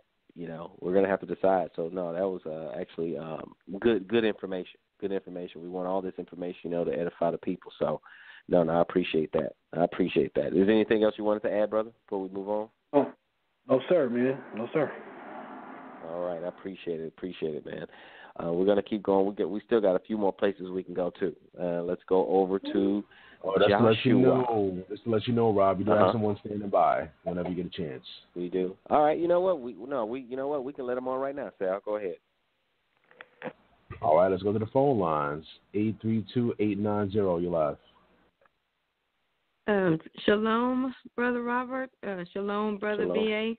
Shalom. Shalom, Sal. How are you guys doing this evening? Greetings. First of all, I just wanted to say, Pastor Robert, you are doing an excellent job teaching this lesson. Based on lessons I've heard in the past, this lesson, the methodology that you're using to teach it is not it's not different at all from other lessons that I've heard. The only difference is that you are strictly reading from the Old Testament, which was the challenge. Brother Josh issued the challenge for a Tanakh only lesson. And the point I really want to make is that I'm actually surprised and a little bit shocked that it took a Messianic pastor to accept this challenge. And I'm wondering, where are all these Tanakh only brothers that claim to know so much, but yet they could not accept this challenge? I can't answer that question. I can't say. I don't know. It was more rhetorical than anything else, because I know there are some Tanakh only brothers out there listening, and I'm hoping that some of them, somebody presses that one and chimes in. But even if they don't, you're doing a really good job. Keep up the good work. Brother B.A., you're doing a good job. Keep up the good work. Sal, as usual, your show is on point. And I'm gonna hang up and keep listening. And you're doing marvelously. Thank you. Shalom. Thank you, sister. Appreciate your words. Yeah, we appreciate your call. All right, family. Once again, the number is 319-527-6239. We're going to the phone lines, family. We're going to the phone lines. Let your voice be heard. If I ever hold your peace. Let's go to Skype call. You're live. Hey, Shabbat Shalom, fellas. Shabbat Shalom. This Anonymous Hebrew. Shabbat Shalom. Right, what's going on, Art? Hey, man. I will let you know, first off, Brother Robert, this is an excellent lesson, right? The concept of righteous disobedience or civil disobedience against those that are telling us to go against the law is a staple throughout Tanakh, right? So the fact that we haven't heard this lesson, to me, kind of seems strange. But other than that, I echo the sentiments brought by the sister earlier. I won't repeat them because I'm not trying to stir up strife. But I will say I'm very encouraged and excited by the challenge and by the fact that I see you bringing it forth, by the fact that I see Brother B.A. doing an excellent job reading. And it is incredible to be fed tonight strictly from the Tanakh. So I'm excited. Excellent lesson, brother. And like I said, this is a staple. So just to not reteach or repreach any lesson, this is something that I would like plead for our brothers and sisters to go back and listen to, because what Pastor Reed was bringing forth is that eventually this will be something that you may find yourself involved with. And so to be able to glean from our forefathers from the past and to learn from that and to gird yourself up and be ready for that situation. Excellent lesson, brother. Excellent lesson. Continue. Hallelujah. All praise the Most High. Shabbat Shalom. Hallelujah, Shalom, brother. Thank you. Shalom, Mark. I appreciate you joining in. And that's the reason why I wanted to teach you, because I feel like, that something like this may come across our paths. I don't think that, the Most High will put something in his scriptures for just no reason at all. It's for our edification, it's for our warning, it's for us to it's for us to realize that, what, one day we may have to stand up for righteousness and go against, any government, any king that forces us to go against our God. We're going to have to make a decision. So that's why I wanted to do that, so people can kind of, gird themselves up, as you were saying. But do you have anything to add, Brother B.A.? No, sir. No, sir. All right. Sal, that's the end of the phone calls for right now, Sal? Yeah, that's the end of anybody pressing number 1. We have listeners that checking out the show, though. But anybody else that pressed number 1, I'll let you know. All right, no problem. And I still got a few more. Let's go to Joshua chapter 2, if you will. Okay, let's take a look at Rahab real quick, because she had an act of civil disobedience as well. Okay, she went against her government as well. Let's start at verse 1. Joshua chapter 2, verse 1. And when you get there, brother, let the Bible speak. Joshua chapter 2 and verse 1. And Joshua the son of Nun sent out of Shittim two men to spy secretly, saying, Go view the land, even Jericho. And they went and came into the harlot's house named Rahab, and lodged there.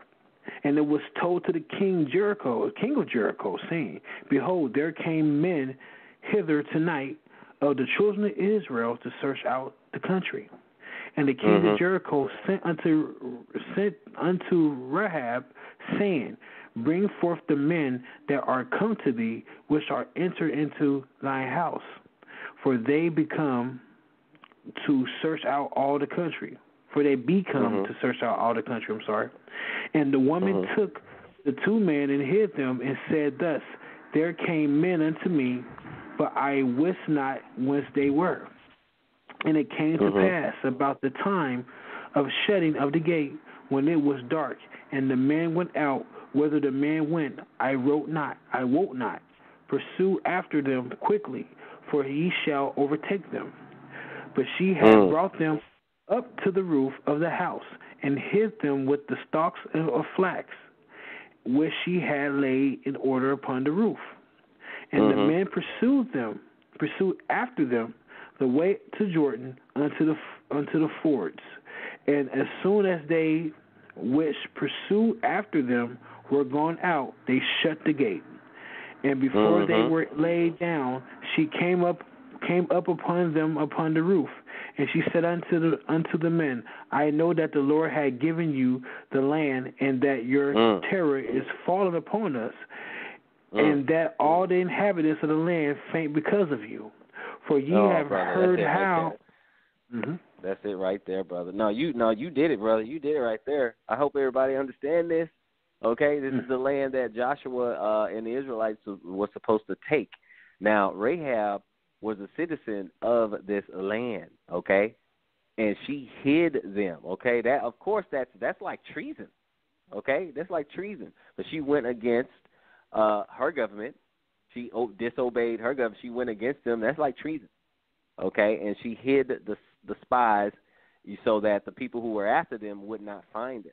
And she's like, look, I know the Lord gave you this land, so, that's why she helped them there. You know what I'm saying? And the men pursued after them the way to Jordan unto the fords, and as soon as they which pursued after them, they were going out, they shut the gate. And then in verse 8 he said, and before they were laid down, she came up unto them unto the roof, and she said unto them, I know that the Lord has given you the land, and that your terror will fall upon us, and that all the inhabitants of the land faint because of you. Okay? So she went against her government because Joshua and the Israelites were coming to take over. She went against her government. So it doesn't end. It is all over the place. If you guys notice, we've gone, where are we going? We've gone Isaiah, Exodus, Daniel, Kings, Amos, Joshua, and now we're going to go into 1 Samuel. We are all over this. We're going to look at a story over in 1 Samuel chapter 14. Well, Israel, okay, this is the time where Saul was the ruler. Okay, this is the time of our first king, of Israel's first king.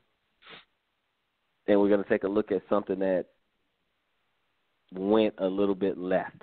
Okay, so 1 Samuel chapter 14 and verse 24. Verse 24. Samuel 14, verse 24. And the men of Israel were distressed that day, for Saul had, adjured the people. Adjured the people, Adjured the people, saying, Cursed be the man that eateth any food until evening, that I may be avenged on my enemies. So none of the people tasted any food. And all they of the land came to a wood, and there was honey upon the ground. And when the people come into the wood, behold, the honey dropped, but no man put his hand to his mouth, for the people feared the oath. But Jonathan heard not when his father charged the people with the oath. Wherefore he put forth the end of the rod that was in his hand, and dipped it in the honeycomb, and put his hand to his mouth, and his eyes were enlightened. Then Hold on. 1 second. I want everybody to see what happened here, okay? We're talking about the men of Israel, and we're talking about Saul, who was the first king. We have to understand that Jonathan was his son, okay? And he put a curse. He did a decree. He did a curse. This is the king. What the king says is law. And he says, Cursed be any man that eateth any food until evening. So no, he commanded no one to eat, okay, which I think was foolish law. You got your soldiers in there, and they're weak and they're hungry, but you don't want them to eat. That it may be avenged of my enemies, okay? So he said, you'll eat. I guess he was trying to use it as a motivation. You guys will eat as soon as we kill my enemies. So none of the people tasted any food. And all day of the land came to the wood where they was honey upon the ground. Now, the problem was, people, Jonathan did not hear his father's decree. He didn't hear no such command. And of course, somebody's gonna come and tell him. But at the time when he did not hear no such command. In 26, he said, and when the people were coming to the wood, behold, the honey dropped, but no man put his hand to his mouth. I mean, no one tasted it, for they feared the oath. Okay, they feared the king, but his son, 27. But Jonathan heard not when his father charged the people with the oath. Wherefore he put the end of the rod that was in his hand and dipped it in the honeycomb and put his hand to his mouth, and his eyes were light. So he felt better. He's like, hey, man, this is going to give you some strength, give you a little pep, And in verse 28, go ahead, brother. Then answered one of the people and said, Thy father straitly charged the people with an oath, saying, Cursed be the man that eateth any food this day. And the people were faint. Then said Jonathan, My father had troubled the land. See, I pray you, how my eyes have been enlightened, because I tasted a little of this honey. How much more if haply the people had eaten freely today of the spoil of their enemies which they found? For had there not now a much greater slaughter amongst the Philistines? You're asking the question. And they smote the Philistines that day from Mishma and Elion. That's if I pronounce that right. And the people were very faint. And the people flew open the spoil and took sheep and oxen and calves and slew them on the ground. And the people did eat them. And the people did eat them with the blood. Then said Saul, saying, Behold, the people sin against the Lord, and that they eat with the blood. And said, Ye have transgressed, row a great stone unto me this day. And Saul said, Disperse yourselves among the people, and say unto them, Bring me hither every man his ox, and every man his sheep, and slay them here, and eat, and sin not against the Lord, and eating with the blood. And all the people brought every man his ox with him that night, and slew them there. And Saul built an altar unto the Lord, and the same was the first altar that he built unto the Lord. And Saul said, Let us go down after the Philistines by night, and spoil them until the morning light, and let us not leave a man of them. And they said, Do whatever seemeth good unto thee. Then said the priest, Let us draw near hither unto God.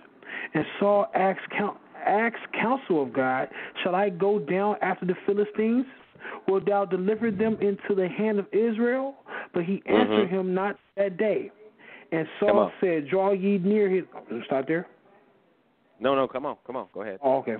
And Saul said, Draw ye near hither, and all the chief of the people, and know ye see. I'm saying, know and see, wherein this sin has been this day. For the Lord liveth, saved Israel, though it be Jonathan my son, he shall surely die. But there was not a man among the people that answered him. Then said Pause unto right there. all Hold on of one Israel. second. Hold on one second. See, okay, so this is Saul talking, okay, and he's pretty much like praying to God. He was trying to get counsel from the Most High, and he basically about to keep his oath. He's about to kill his son. Okay, that's what he's thinking about. This is his word. Remember, what the king says is law. Okay, whatever he says goes. So he's about to kill his son. He said, "For as the Lord liveth, which saved Israel, though it be in Jonathan my son," even though Jonathan did a great thing. If we read early in the chapter, Jonathan actually had a victory for Israel. He shall surely die. Okay, he shall surely die. But there was not a man among all the people that answered. So nobody didn't want to say anything. Okay, because Saul was about to put his own son to death. But what happened in verse 40? Go ahead. Verse 40. Then said unto all Israel, Be ye on one side, and I, Jonathan, my son, will be on the other side. And the people said unto Saul, Do what seems good unto thee. Therefore Saul said unto the Lord God of Israel, Give a perfect lot. And Saul and Jonathan were taken, but the people escaped. Saul said, Cast lots between me. Let me see. Cast lots between me. Hold on. I'm sorry. Between me and Jonathan, my son. And Jonathan was taken. Then Saul said to Jonathan, Tell me what thou hast done. And Jonathan told him and said, I did but taste a little honey with the end of the rod that was in my hand, and lo, I must die. And Saul answered, God do so and more also, for thou shalt surely die, Jonathan. And the people said unto Saul, Shall Jonathan die, who have wrought this great salvation in Israel? God forbid. As the Lord liveth, there shall not one hair of his head fall to the ground, for he hath wrought with God this day. So the people received Jonathan, that he died not. Then Saul Stop right there. That's what I wanted to get. There's your civil disobedience. Did not King Saul lay a decree? Did not King Saul put forth a decree? Anybody eat anything until until he has his enemies delivered into his hand. If anybody eats anything before this evening, they are going to die. So he was trying to put his son to death. And what did they say in verse 45? He said, The people said unto Saul, Shall Jonathan die, who had wrought this great salvation in Israel? If you read early in the chapter, Jonathan had a victory, for Israel. God forbid. In other words, no. As the Lord liveth, there shall not one hair on his head fall to the ground. This is disobeying the king, Saul. Saul said, hey, he's got to go. He's got to die. Y'all heard the decree. Y'all heard the oath. He's got to die. And he said, nope, not one hair on his head is going to hit the ground. For he had wrought with God this day. Okay, so he's done something for God this day. So the people rescued Jonathan that he dieth not. Another act of civil disobedience. Okay? Another act of civil disobedience. Okay? Israel refused to kill Jonathan that day. I hope you guys caught that. Okay? I hope you guys caught that. All right? Now, before we move on, Brother B.A., do you have anything to add before we move on? No, sir. All right, no problem. So let's go on over. We got a few more. Let's go on over to 2 Kings. Okay, I want to look at Athaliah, the daughter of Ahab. Something similar. She did something similar to Obadiah. Okay, so 2 Kings chapter 11. Okay, and all I want are 3 verses. That's all I want, 3 verses. 2 Kings chapter 11, verses 1 through 3. That's all I want. 2 Kings chapter 11, verse 1 through 3. Where's 1? Okay, I'm sorry about that. That was my daughter. Sorry about that. Okay. And when Athaliah, the mother of Azariah, saw that her son was dead, she arose and destroyed all the seed of the seed royal. But Josheba, the daughter of King Joram, sister of Ahaziah, took Joash, the son of Uzziah, and stole and stole him from among the king's sons which were slain, and they hid him with his nurse in the bed chambers from Athaliah, so that he was not slain. And he was with her, hid in the house of the Lord 6 years, and Athaliah did reign over the land. Okay, so that's all we want right there. Look at what happened. Okay, we see that Jehosheba, the daughter of King Joram, sister of Ahaziah, took Joash. Okay, took Joash and hid him. Why? Because the whole royal seed. When you look in verse 1, she arose. Okay, Athaliah arose so she can destroy the royal seed. Okay, this is out of Israel. Okay, she was going to destroy the royal seed, and what Jehosheba said, nope, not happening. Took one of the king's sons so that the royal line did not end that day. Okay, that's another act of civil disobedience. Like, no, we're not doing that.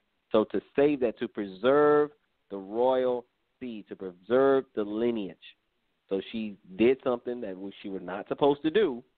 She's supposed to let all the seed die, but she just said, no, no, we're not going to do that. So what they did is they hid the king's son.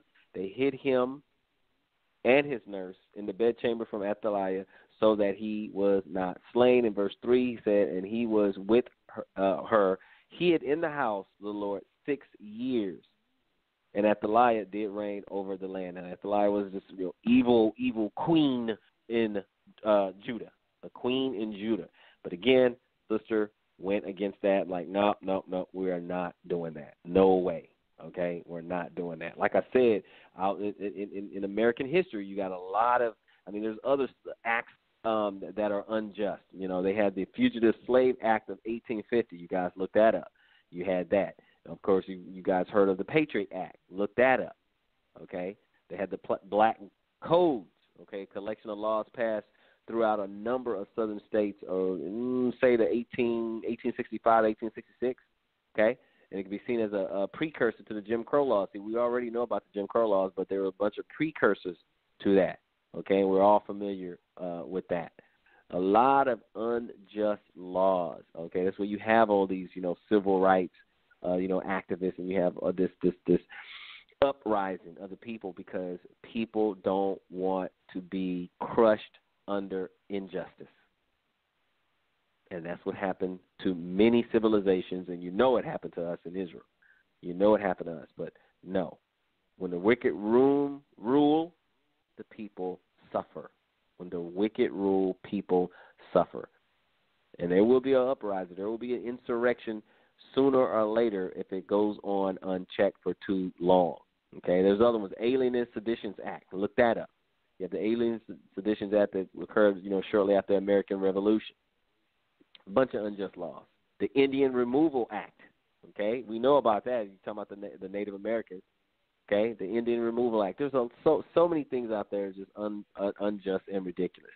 But I charge you, Israel, have the courage for when the time comes where you are going to have to stand up for the Most High.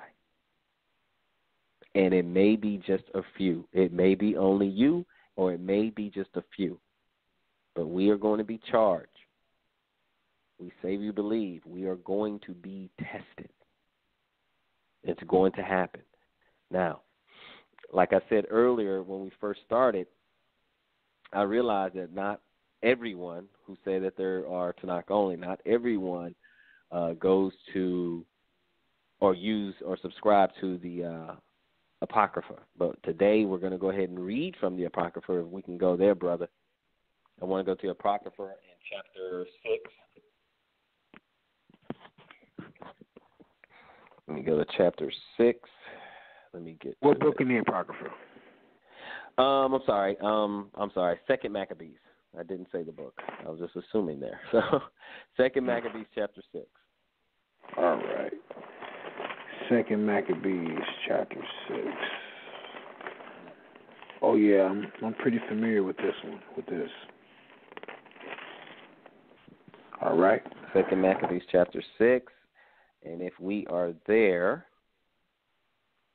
we're going to pick that one up at verse 1. All right. We're going to do, verse 1. Go ahead, brother. Yep. Not long after this, the king sent an old man of Athens to compel the Jews to depart from the laws of their fathers, and not to live after the laws of God, and to pollute the temple in Jerusalem, and to call it the temple of Jupiter in Olympus, and that Garzarium of Jupiter, the defender of strangers, as they did desire that dwell in the place. The coming and the mischief was sore and grievous to the people, for the temple was filled with riot and reviling by the Gentiles, who dallied with harlots and had to do with women within the circuit of the holy places, and besides that brought in things that were not lawful. The altar also was filled with profane things, which the law forbiddeth. Neither was it lawful for a man to keep Sabbath days or ancient feasts, or to profess himself at all to be a Jew. In the day of the king's birth every month, they were brought by bitter constraint to eat of the sacrifices. And when the feast of Bacchus was kept, the Jews were compelled to go in procession to Bacchus, carry ivy. Moreover, there went out a decree to the neighbor cities of the heathen by suggestion of Ptolemy against the Jews, that should observe the same fashions and be partakers of their sacrifice. Would not conform themselves to the manner of the Gentiles, should be put to death, that might a man have seen the present misery. For there were two women brought who had circumcised their children, whom they had openly led round about the city, the babes hanging at their breasts. They cast them down headlong from the wall. And others had run together into caves nearby to keep the Sabbath day, secretly being discovered to Philip. Were all burnt together, because they made a conscience to help themselves for the honor of the most sacred day. I beseech those that read this book that they be not discouraged for these calamities, but they judge those punishments not to be for destruction, but for a chastising of our nation. For it is a token of this great goodness, when wicked doers are not suffered any long time, but forthwith punished. For not as with other nations, whom the Lord patiently forbeareth to punish, till they become to the fullness of their sins, so dealeth he with us. Lest that being come to the height of sin, afterwards he should take vengeance of us. And therefore he never withdraweth his mercy from us. And though he punish with adversity, yet doeth never forsaketh his people. But let that we have spoken be for a warning unto us. And now will we come to the declaring of the matter of a few words. Come on, now let's talk about Eleazar. Go ahead. Let's talk about Eleazar. I want to get to this. One of the principal scribes, an aged man, and of a well-favored conscience, was constrained to open his mouth and to eat swine's flesh. But he choosing rather to die gloriously than to live stained with such an abomination, spitted forth, and came of his own accord to the torment, and beloved, and as it behooved him to come, that are resolute to stand out against such things as are not lawful, for love of life to be tasted. Right? But they that had the charge of the wicked feast, for the old acquaintance they had with the man, taking him aside, besought him to bring flesh of his own provision, such as was lawful for him to use, and make it as if he did eat of the flesh taken from the sacrifice commanded by the king, that in doing so he might and that in so doing he might be delivered from death, and for the old friendship with them find favor. But he began to consider discreetly, and as become his age and excellency and excellence of his ancient years, and honor of his gray head, whereunto he was come, in his most honest education from a child, or rather the holy law made and given by God. Therefore he answered accordingly, and willed them straightways to send him to the grave. For it becometh not our age, said he, and anywise to disassemble, whereby many young persons might think that Eleazar, being 80 years old, and 10 were now gone to a strange religion. So they thought my hypocrisy, and desire to live a little time and a moment longer, should be deceived by me, and I get a stain to my old age, and make it abominable. For the present time I should be delivered from the punishment of men, yet should I escape the hand of the Almighty, neither alive or nor dead. Whether now painfully changing this life, I will show myself such as one as my age requireth, and leave a notable example to such be young, to die willingly and courageously for the honorable and holy laws. When he had said these words, immediately he went to the torment. They that led him, changing the goodwill, they bear him a little before into hatred, because he foresaid speeches proceeding as they thought from this desperate mind. Right. But when he was ready to die with stripes, and he groaned, and said, it is manifest unto the Lord that hath the holy knowledge, that whereas I might have been delivered from death, I now endure sore pains in body by being beaten, but in soul am well content to suffer these things, because I fear him. And thus this man hath living his age for an example of a noble courage and memorial of virtue, not only unto young men, but unto all his nation. Amen, amen, amen, and praise Yah. I hope you guys heard that. Okay, that's basically 2 Maccabees chapter 6. We pretty much read the whole thing, and we're looking at a man, Eleazar, who again through civil disobedience, like, look, I'm not doing that. Now we know this is when the Grecians were in control. Okay, and I hope this doesn't count as New Testament. This is when the Grecians are in control in the Apocrypha. Okay, and so he's like, look, you know what? I'm not going to do this. And they wanted to even have him to pretend. He said, we're going to give you some meat that is lawful, but we're going to pretend like, it's not lawful, and you eat it. That way we don't have to kill you. And he's like, no, I'm not going to even pretend.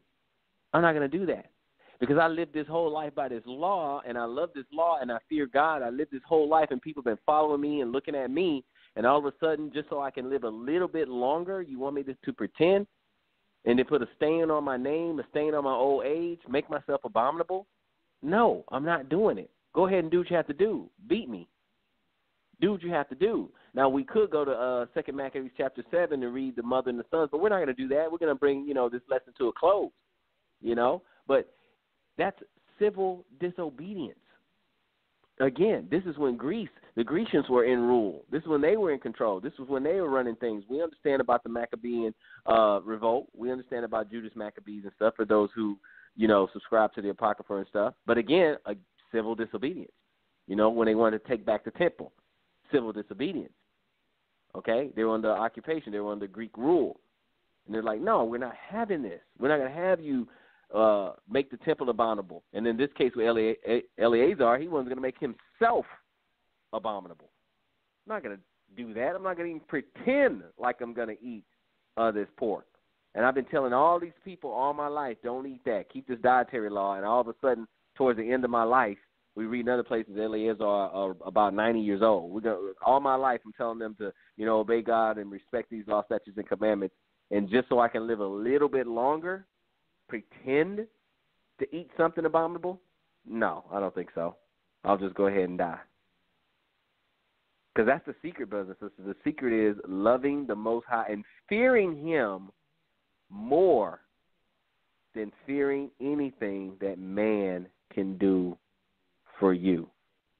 And so, again, in case I was failed the test, and since Josh is the one who issued it or whatever, hey, let me know.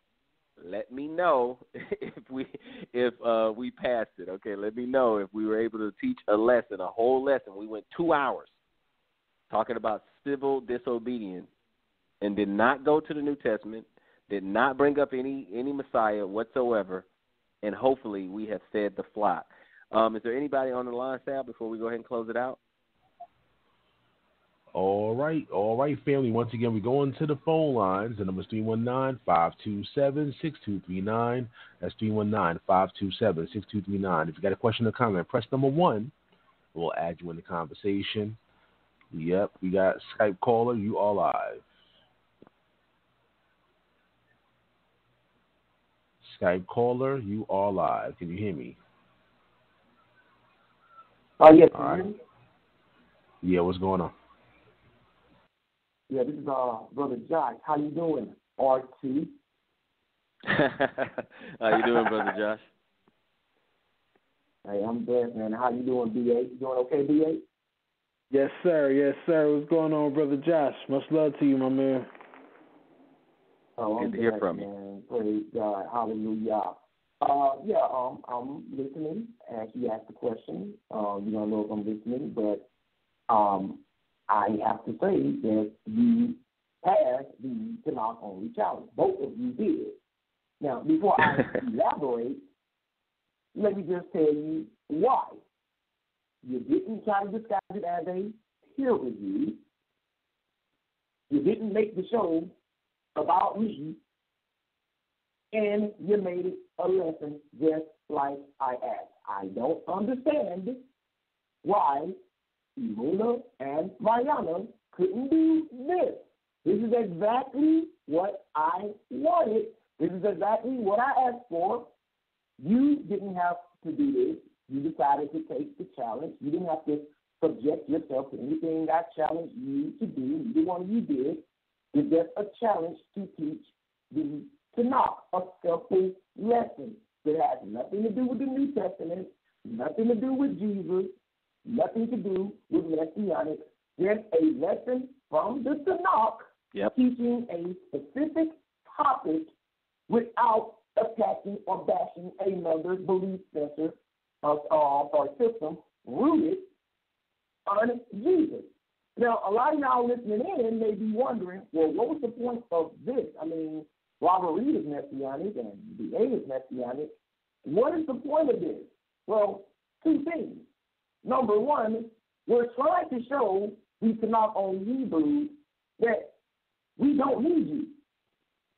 Because what your job is supposed to be, first and foremost, is to teach the Tanakh. And the one thing we ask you to do, which most Tanakh on Hebrews should not have a problem with, is teach us the Tanakh. That's supposed to be your first priority.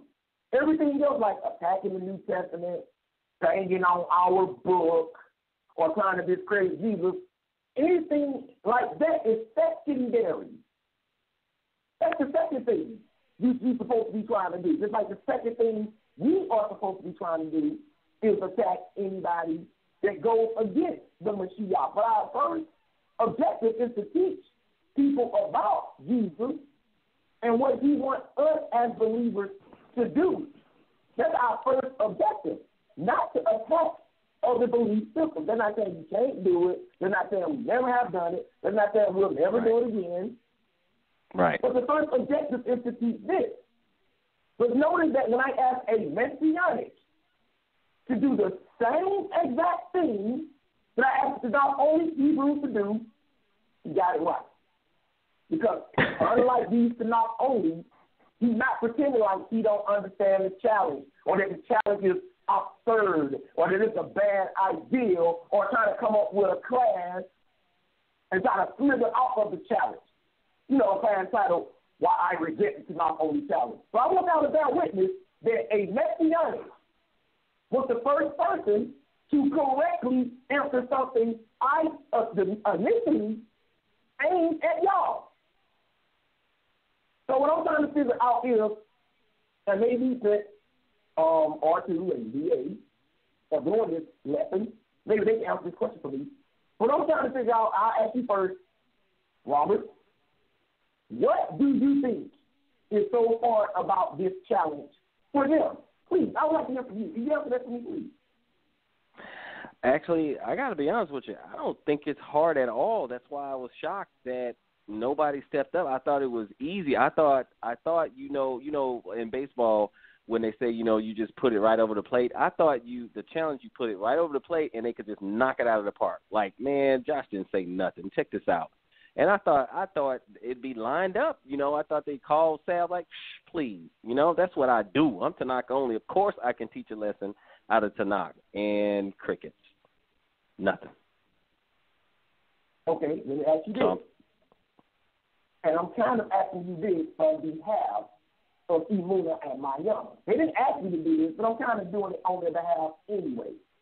Was there anything hard about the instructions or the rules or the stipulation of this challenge, Gordon? It didn't seem hard at all. As a matter of fact, when I talked to you, I was talking for clarity. And that's why at the beginning of this lesson, I just said, this is what I understand the challenge to, and that's why I mentioned you just in case you were listening. I didn't know for sure if you were or not, but I said, okay, if I'm wrong, please, on the air, you can tell me, nope, Robert, that's not what I want, that's not it, or whatever, I got it all wrong. But that's why I let everybody know this is what I understand the challenge to be. Teach something out of the Tanakh, okay? Nothing to do with the New Testament, no New Testament references or scriptures. Don't talk about the Messiah, and don't bang on, you know, other Messianics or anybody else's belief. That's what I said. So to answer your question, no, I did not think it was hard. Well, let me ask you this.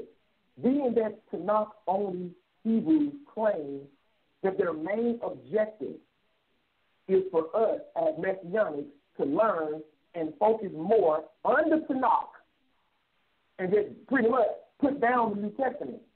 My question to you is, why do you think they would have a problem with a challenge that I put out there that basically requires all Messianics who take this challenge to do exactly that, what they've been claiming they want to see us do? Why do you think they would have a problem with us doing something that they claim we need to do and giving them exactly that? Why do you think they would have a problem with doing that? You know what? I think, and it's just my opinion, I think that it goes back to when I said there's a difference from being Tanakh only and being anti-New Testament. And for those who cannot do a challenge of, okay, you're Tanakh only, then teach from the Tanakh only. If you can't do that, then to me, you're not Tanakh only. To me, you're anti-New Testament. And that's an agenda. But that, you know, that's just my, you know, perspective on that. Okay, here's another question for you then. Why do you think that Davon Mays has taken it upon himself to do a class on why he rejects what to me, and apparently to you and DA, to be a very simple challenge / request? Why do you think Davon Mays is trying to launch a campaign to reject this challenge and maybe, because I haven't heard his class yet, and maybe even discourage other Tanakh only believers from doing so? Why do you think he's trying to reject this simple request? Why do you think he's trying to do it? I actually think that's ridiculous because if you stand by the fact that, hey, you know what, I'm Tanakh only, I teach from the Tanakh only, and you have supporters, you have believers, in other words, you have followers, like, for instance, you have, you know, a ministry with ADT and people actually follow you, it's your job to teach. So if he has people who are following him and listening to him, I mean, he says he writes books and all this other stuff, it makes how can you stand before your followers and basically say, nope, I'm not going to teach? Because the challenge is to teach a lesson. That's the challenge. That's the I dare you. The I dare you is I dare you to teach a Tanakh only lesson. That's it. Don't talk about New Testament. Don't talk about Mashiach. Don't talk about any of that. Just teach a lesson. So it has me scratching my head as to why someone. I'm talking about something in your wheelhouse. You're asking for something in your wheelhouse. You're saying, okay, it's like if I say, hey, Josh, teach a Bible lesson. I dare you to teach a Bible lesson. Don't come outside the scriptures whatsoever. You can just teach from the Bible. That's laughable at this point. You'd be like, yeah, I do that all the time. No problem. So to answer your question as to why somebody would reject the challenge, I can't think of a reason why someone will reject something that you should already be doing. Okay, this question is for B.A. B.A., are you there? Yeah, I'm here, bro. I'm here, Art. Okay, this question is for you. How many times have you been on the phone with any Tanakh only Hebrew or on social media, and they claim that they want to deal with us? How many times have you heard that from one of them? Quite a few times. Quite a few times. Okay, and I can agree with that. So let me ask you this then, B.A. If that is true, that they're giving us, if they really want to build with us, then can you explain to me why, if they trying to tell us we need to be in the Tanakh, we need to be focused on these laws, statutes, and commandments, we need to be pushing Torah. If that is true and they really want to build with us, and we're meeting them on their turf and saying, okay, we're going to just focus on Tanakh-based lessons. If they really wanted to build with us, can you explain to me in your own words why Davon Mays is trying to launch a campaign to reject something that if they were truly trying to build with us would only bring us together? Why is he rejecting that? In your words, can you explain it to me? You know,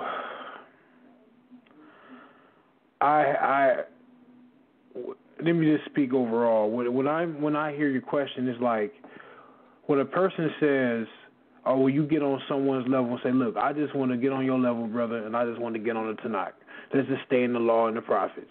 And then you have an individual that is hell-bent on not doing that and being anti-this or anti-that. I'm at a loss for words. I can't really, because we're now all of a sudden we're saying, okay, we're going to meet you guys halfway now. Let's come over here and let's deal with Tanakh only. I mean, that's all we want to hear that. And then we always hear, well, I study the Torah, I study this, I do that. Okay, well, show us. I mean, if you're the expert, according to their view, if you are so nice in the Torah or in the prophets, okay, then show me how to read it. Show me how to apply the law. Show me how to apply the writings of Moses and Isaiah and Ezekiel and the various other individuals. Show me, because anyone can talk, but what counts is when you can go into the text and maneuver and show me how. Actions speak louder than words, and that's also in the Tanakh. So that's how I would look at that. Exactly. And this question is for both of y'all. And this is going back to Nayana and Moon, because for some reason the Tanakh only Hebrews who support her and defend her, them, try to act like that they had to do or it was okay for them to do and accept the challenge the way they did, even though when both of them called in on Volume 2 of my show and I countered and questioned them, neither one of them could honestly say, yes, we did everything. So let me ask you a question, Robert, and you, D.A. Even though I'm the one who issued the challenge, and of course I understand you haven't mentioned my name, just to let people know this is in response to something God put out. This is the question. At any point in the lesson, did you feel compelled to make it about me and to mention my name every other chance you got? At any point in the lesson, did you feel compelled to do that? Absolutely not. I only mentioned it. I just mentioned it at the beginning to let everyone know what I'm talking about and why I'm doing it. But after that, I didn't mention your name at all. Okay. Did you feel like you had to go into great detail about the things I was saying when I first put the Tanakh only challenge out that don't really have anything to do with the challenge in of itself? There's me just going on about why I put the challenge out maybe you didn't like my approach. Maybe you didn't like the way I put out the challenge. Did you feel like any of that was necessary to dwell on other than just accepting the challenge itself? No, I didn't. No, I didn't feel compelled to go on anything else. I just listened to what the rules were, what were the guidelines, the criteria for the challenge, and I just asked myself if I can do it. Okay, and I sat back. Yeah, I just sat back to see if anybody else was going to take it, and no one else took it. And I didn't see the peer review as accepting the challenge. Okay, this is my final question, and I'm asking both of you. Being that from what I just said about the challenge, that y'all passed it, and it's not like putting down any Tanakh on the Hebrew, but I think it's a fairly simple challenge. Mm-hmm. I think any one of them, if they really wanted to, take it past this challenge. It's not like, only Messianics can do it, it's not only chance. No, that's not what I'm getting at. But being that you understood the rules, and you and BA do exactly what I asked, it's not complicated, what do you think when it comes to Imuna and Mayana? Did they or did they not pass the Tanakh only challenge based on the stipulations and outlines that I gave? Did they pass? Okay, go ahead, BA. I'll let you go first. Based on how I understand it, they failed, and I'm going to tell you why. Because they posted that the challenge was accepted. Mm-hmm. They accepted the challenge. You know what I'm saying? That's what, because I remember seeing a post. And if anyone, and I'm not, like I said, I'm just keeping it real here. Based on from what I saw a post saying challenge accepted. And what we saw that following day or whichever, the day after they posted it, I can't remember if it was, all I can tell you is I noticed a posting saying challenge accepted. And after that, I was expecting to hear a lesson. I wasn't expecting to hear what I heard. I have to echo what the brother said.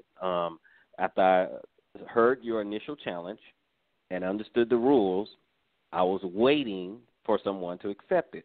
Then I saw their advertisement for their promotion for it, and I went ahead and clicked on it on YouTube, and I was listening.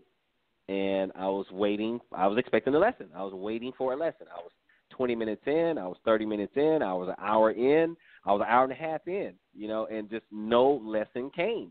I was like, what is going on? I was thinking because I had, like I said, I had the rules in my head. And while I was listening to their show, I was like, there's no way these guys met that. How did they meet the challenge? I'm looking for a lesson, a topic, a lesson. And it was mainly about you. So I didn't get it. So in my opinion, they failed. No, it failed miserably because there was no lesson. The point was to make a lesson. Okay. Don't reference a messianic. Okay. And the last time I checked, Josh, you're a messianic. Okay. So y'all was going in and out on my end a little bit, but I heard like the gist of what y'all said. I'm sorry about it. I'm listening through with anonymous Hebrew because Metro PCS want to decide when you can and can't call me to debate talk to you. Sometimes it let you, sometimes it doesn't. This is one of those desert times. I just wanted to end it with this. My call was this. What I ask these brothers to do is not hard, not confusing, it's not complicated. Do a class, not a peer review, not a podcast, not a personal assessment of Brother Josh and why he put out the challenge, not a discussion on what you think of the challenge. Just come on here and do exactly what Robert Reed did, and that is teach a lesson out of the Tanakh without attacking Messianic, the New Testament, or Jesus. Not even bring them up. Don't even mention them. Just do a lesson. And the fact that, as of now, except for one brother, right? One brother, and we're going to reveal who that is when he takes the challenge. He's a Tanakh only. Nobody from the Tanakh only community is that. Wow. Yeah, I think we lost Josh. Can you guys hear me? Yeah, I think we lost. Yeah, no, I hear you. I'm here. I think we lost him. Yeah, you can pick it up though. But he got his. Yeah, he got his last win. If he called back. Yeah, he did. Yeah. One guy. Yeah, you know what? Hold on. Here you go. I'm going to bring him right back in. Hold on. Yeah, you're kind of breaking up yourself, Anonymous.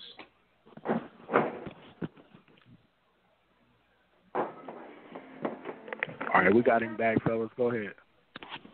Yeah, Okay, go ahead, John.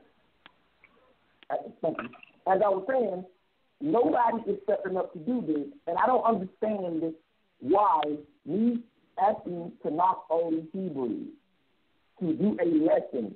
This lesson was beautiful, by the way. Civil disobedience. Strictly from the Tanakh, and I consider the apostles to be neutral territory, so I don't see them having any problem with that. And even if they try to penalize you for that, for going to the apocryphal robbery, then you can let them have that, and yet the rest of your class still hold firm.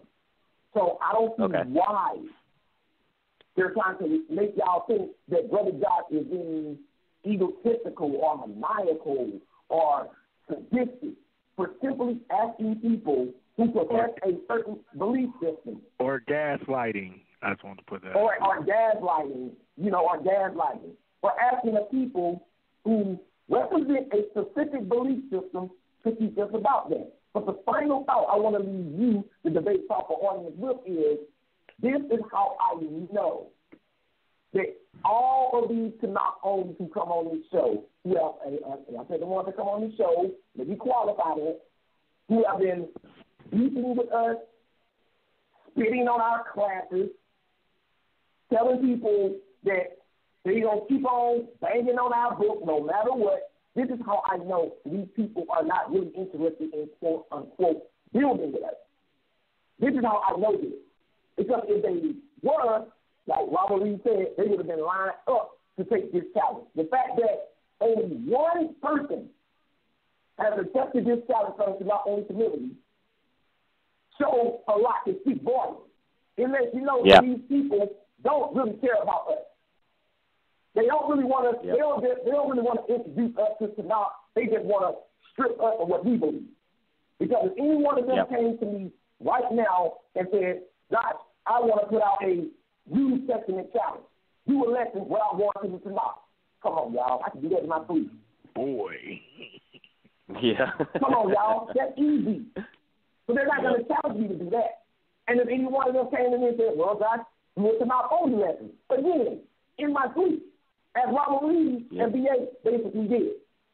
These people do not want to build with us. I'm talking to the debate talk to you audience now. They don't like us. They only want to embarrass us and make us look stupid. That's the only reason why they are here. Again, I'm talking to the ones who beat with us. That's why every time you turn around, let's have a trial. Let's put the Messiah on trial. Let's do this. Let's do that. And then turn around, let's deal. No, the games are over. The Yvonne lady, without no disrespect to you, because to me, and I'm saying this in all truth, you are the realest of them all when it comes to this specific challenge, because at least you let us know where you stand. No, bro, I'm not going to accept the challenge. But you know what? It also tells us a lot about you. It tells me a lot. It speaks volumes when I simply ask a brother to teach me, because if you're going to tell me I need to put down the New Testament, if you're going to tell anybody they need to abandon their belief system for yours, the first thing you need to be ready to do is to teach your belief system. Yeah, absolutely. That's the first thing. Go back and read with the Israelites. When they first came up out of Egypt, when they got to the wilderness, I don't say they knew before then, for the most part, was Egyptian paganism. That's why they made the golden calf. That's all they knew. What's the first thing Moses did once he got them all nice and settled out of Egypt? Okay, time for some laws, y'all. Time for some rules. This is how you serve your God. He was giving them literal sermons and lessons in the wilderness. That's what he was really doing. He didn't come in there banging on Kemet, banging on Egypt. Well, Egypt is pagan. Egypt got idols, yada, yada, yada, yada, yada. No, he threw that in there, but he first taught them, okay, this is the Most High God. This is Yah. You should have any other gods before him. You shouldn't make graven images. You shouldn't bow down to graven images. You should honor your mother and your father. You should keep Shabbat. You should not lie on one another. You should not steal from one another. He's giving them rules of life. He didn't spend 40 years in the wilderness just banging on killing or banging on Egypt. So it speaks volume when I hear a brother who says, I'm not only, and the challenge is simply, teach me. Y'all, we know the Day Talk audience that essentially all Brother Josh is asking them to do is teach me. Teach me then, brother. You say you not only, before I put down anything, teach me that you know what you're trying to tell me. Nigga, I need to think that you know this book before you ask me to follow you. What's wrong with that? Who buys a car from a car lot and don't test drive it? Mm-hmm. Who goes to a restaurant for the first time and they ain't never tasted something and they offer free samples and you're like, nah, I don't want to taste it, even though I got the option to check it out before I buy it and see if I don't like it. I don't want to taste it, just put it on the plate, serve it up. Nobody does that. But I'm looked at as crazy, belligerent, out of control. These are all these labels that Imuna and Mayana put on me because I just asked them to teach a lesson, and they took what I asked, perverted it, distorted it, and turned it into something that was hardly recognizable compared to what I put out. Mm-hmm. And the not only community hated me for exposing that. They try to make it seem like I'm a woman hater. I can't stand women. He has a problem with women. But I'm just letting y'all know I'm done with that. I'm not going to bring them up anymore. I only why I brought them up is to just show them if they just happen to be listening. This is what I was after. What Robert Reed and Brother B.A. did. This is what I was after. This is all I wanted to see, something like this. But unfortunately, once again, I got to go to the Messianic when I want it done right. That's it. Good job, guys. Hey, thank you, brother. Thank you, brother. Praise God. Go ahead, Brother B.A. Ooh, man. Praise God. Much love to you, Josh. It's always good to hear the older brother in the faith. Like I said, I don't have much to say. When you're much the elders, be slow to speak. So I'm just sitting up here soaking it up like a sponge. You know what I'm saying? Hey, absolutely. Hey, Brother Josh, yeah, you're one of my peers, man, and I appreciate you actually coming on the show or whatever. And I think you were needed right there at the end because, again, I was going over the rules and everything, and what better, than to have it come from the horse's mouth, so to speak. What better than the person who issued the challenge to step up and say, yep, that's what I was looking for, or no, you were wrong. So I do appreciate you, bless you and your household, but I do appreciate you coming on the show and, just clarifying for the people, exactly what you're looking for. They heard it from me, but hey, get it right from the horse's mouth. They say, look, this is what I was looking for, and so that means a lot right there, man. So I really appreciate it. But as far as the lesson, that is the entire lesson. So I don't know, Sal, if you want to close it out. Hey, we're ready to go. I'm just happy to step in. Can I say something real quick? Bless the people. Yeah, absolutely, B.A. Go ahead. No, it's anonymous. It's anonymous. Oh, anonymous. I'm sorry. Go ahead. Go ahead. No, that's cool. Everybody be mistaking me and B.A. anyway.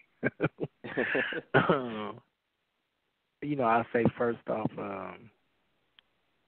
thank you for doing this, Brother Reed. Like I know we laugh and stuff like this, but there's also a real spiritual aspect to this where our souls get fed. And it was incredible to see you come on and accept the challenge and do it. So I just want to ask you one quick question. How long did it take you to accept the challenge? Oh, man. You remember that? Do you remember that? Yeah, about a minute and a half. About 90 seconds. Yo, so I'm going to put this out to those that come after this, right? This thing is not that complicated. It's not that difficult. Brother Reed, unbeknownst to himself, he knew I was on the phone. We were all on the phone. I just started a timer just to see how long it would take the brother to accept the challenge. He came in, he asked a couple quick questions, and he said what he had to say, and I said, are you finished? You got it? Yeah, he said, yeah, I got it. It was literally like a minute and a half. To me, that speaks volumes to how simple this is if you really deal with the Tanakh. That's number one. The other point that I just wanted to make really brief was, I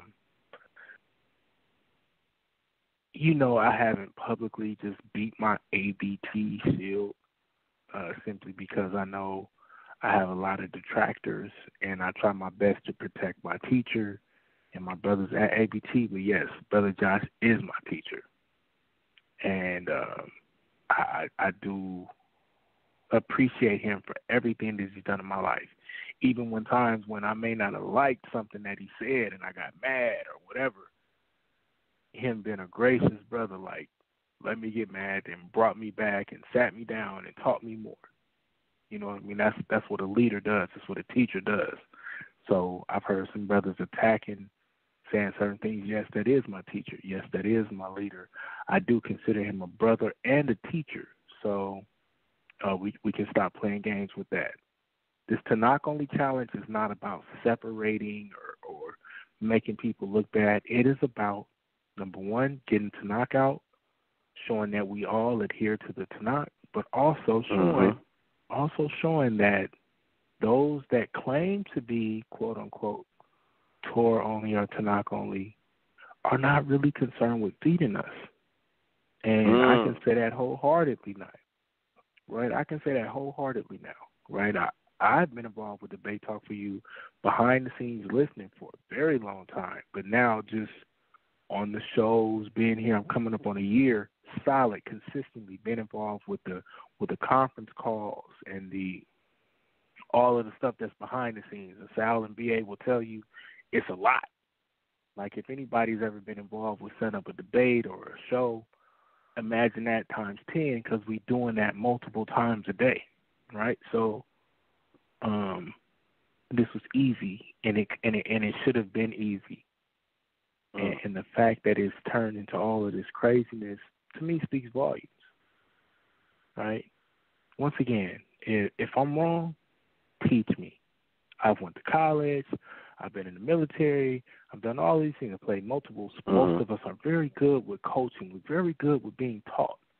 So if there was something that you were going to teach us and get us out of being wrong, why wouldn't you do it? Here's your perfect opportunity. Yeah. Teach us.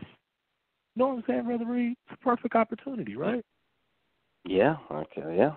That's what I was saying. But instead it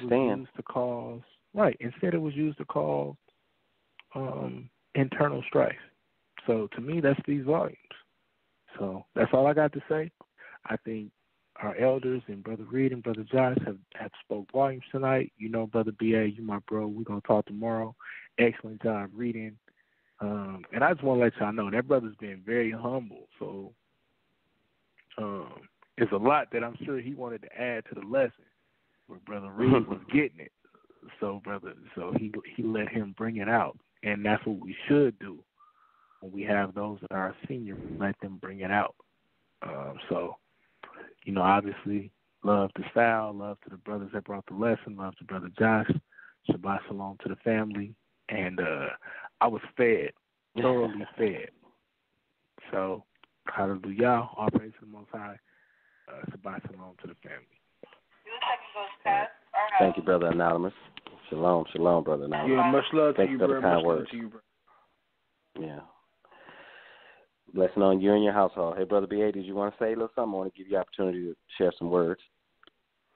No, I would just say that from here on out, now that we had Josh lay a foundation and Brother Reed came on, now all of a sudden I'm anxious to hear the next brother. I mean, this is going to motivate me to either put some things together. And one thing I've noticed, I'll say about a year ago, I was asking a couple of individuals, just teach Tanakh, just teach Torah. Show me. If I'm in error, according to your view, show me how I'm in error. And I wasn't getting a response. And I remember me and Josh, we had spoke. This is right before Sal got sick, and me and Josh was talking about, because I was telling Josh I had been reading through the whole book of Isaiah, and I was reading through Ezekiel, just thoroughly line upon line, just reading. And I was like, I'm anxious. I'm going to see if I can put some things together just according to the prophets. And then Joshua said he had been doing some things himself, and he was like, that's what he told me about the challenge.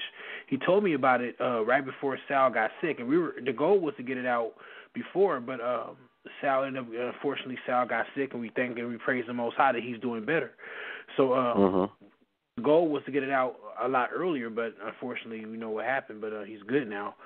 But now that I've had some time to do some more reading and a little bit of studying myself, I am motivated to jump into this. This is like competition, and not competition to where I'm against my brothers, but we're provoking each other to get better. We're provoking each other to go back and read the text and really, really get up in there. And I'm still looking forward to Torah only to get up in here and show me, okay, look, show me still. I'm waiting, but you know what? Until then, I'm going to sit here and I'm going to take it upon myself and various others. I would love to hear other Messianics come out. This shows your skill. This right here, this Tanakh only challenge, this really shows how skilled you are when it comes to the word of the Most High God.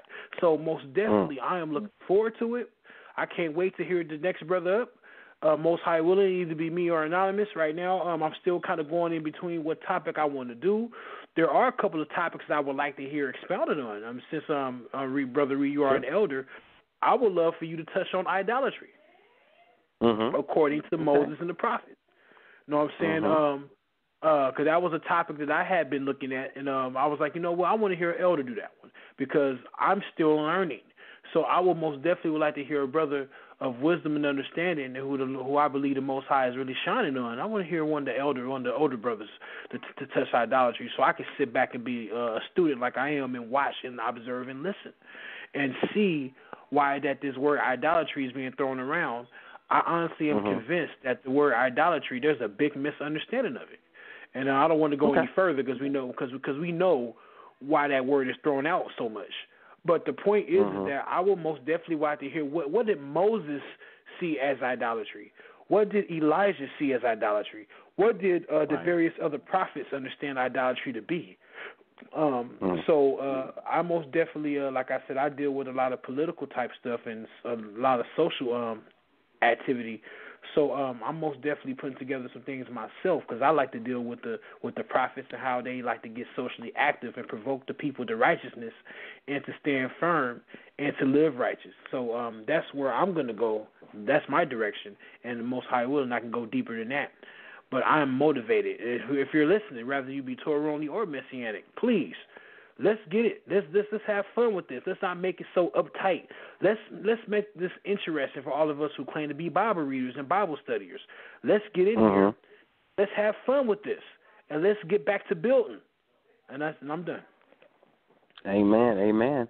All right, man. So yeah, and you know what? I don't have a whole lot to add. I just want the I want the Tanakh only listeners. I'm not necessarily talking about the teacher, but just the Tanakh only listeners out there who, they have a leaning towards the Tanakh. I want you guys to understand that we're not trying to divide. We are actually trying to build with you. So we're putting together lessons that will not offend you. You don't know why? Because we're not bringing up the New Testament. And we're doing that in the interest of actually building with you. Now, obviously, Josh, he is, basically I agree with what he said. He kind of exposing the fact that if someone who claims to be a teacher of Tanakh only, why would they not want to teach you? Okay, so that's the question you need to ask yourself. If you're going to follow someone who's Tanakh only, then why would they not want to teach you? Why would they not? So you can still come to Debate Talk for you, and you want some Tanakh only lessons or whatever, hey, there'll be some Tanakh only lessons. We'll even title them lessons. It'll be Tanakh only so that you can go and still get fed just like any other Messianic. Okay, you will still get fed Tanakh only because we are supposed to feed you with knowledge and understanding. So I don't care if you say that you are Tanakh only, fine. I'll give you a Tanakh lesson to feed you. Okay, that's fine. Okay, but I'll do both. But for right now, let's go ahead and build up the archives and put some Tanakh only lessons in there. That way, nobody has any excuses as to why they cannot get into this word. And I agree with Brother B.A. when he says, this is an opportunity for us to build. This is an opportunity for us to grow and increase our knowledge and understanding. The Tanakh. We have no problem with that. Okay, we have no problem. Messianics have no problem with getting into the Old Testament, getting into the Law and the Prophets. We have no issue with that whatsoever. And since we say we don't have an issue with that, then we're going to also prove it by actually teaching lessons out of the Law and the Prophets. It's plain and simple. So with that, hey, I don't think the challenge is hard whatsoever. It was more like a test to see who's gonna step up and do it, because it's been obvious that it can be done, but who's willing to do it? That's the difference. All right. With that, I have nothing more to say. I just wish all you guys peace and shalom. I hope somebody's been edified by the lesson. This has been the Tanakh Only Challenge. Accepted civil disobedience, and I'm just going to turn the mic back over to Sal.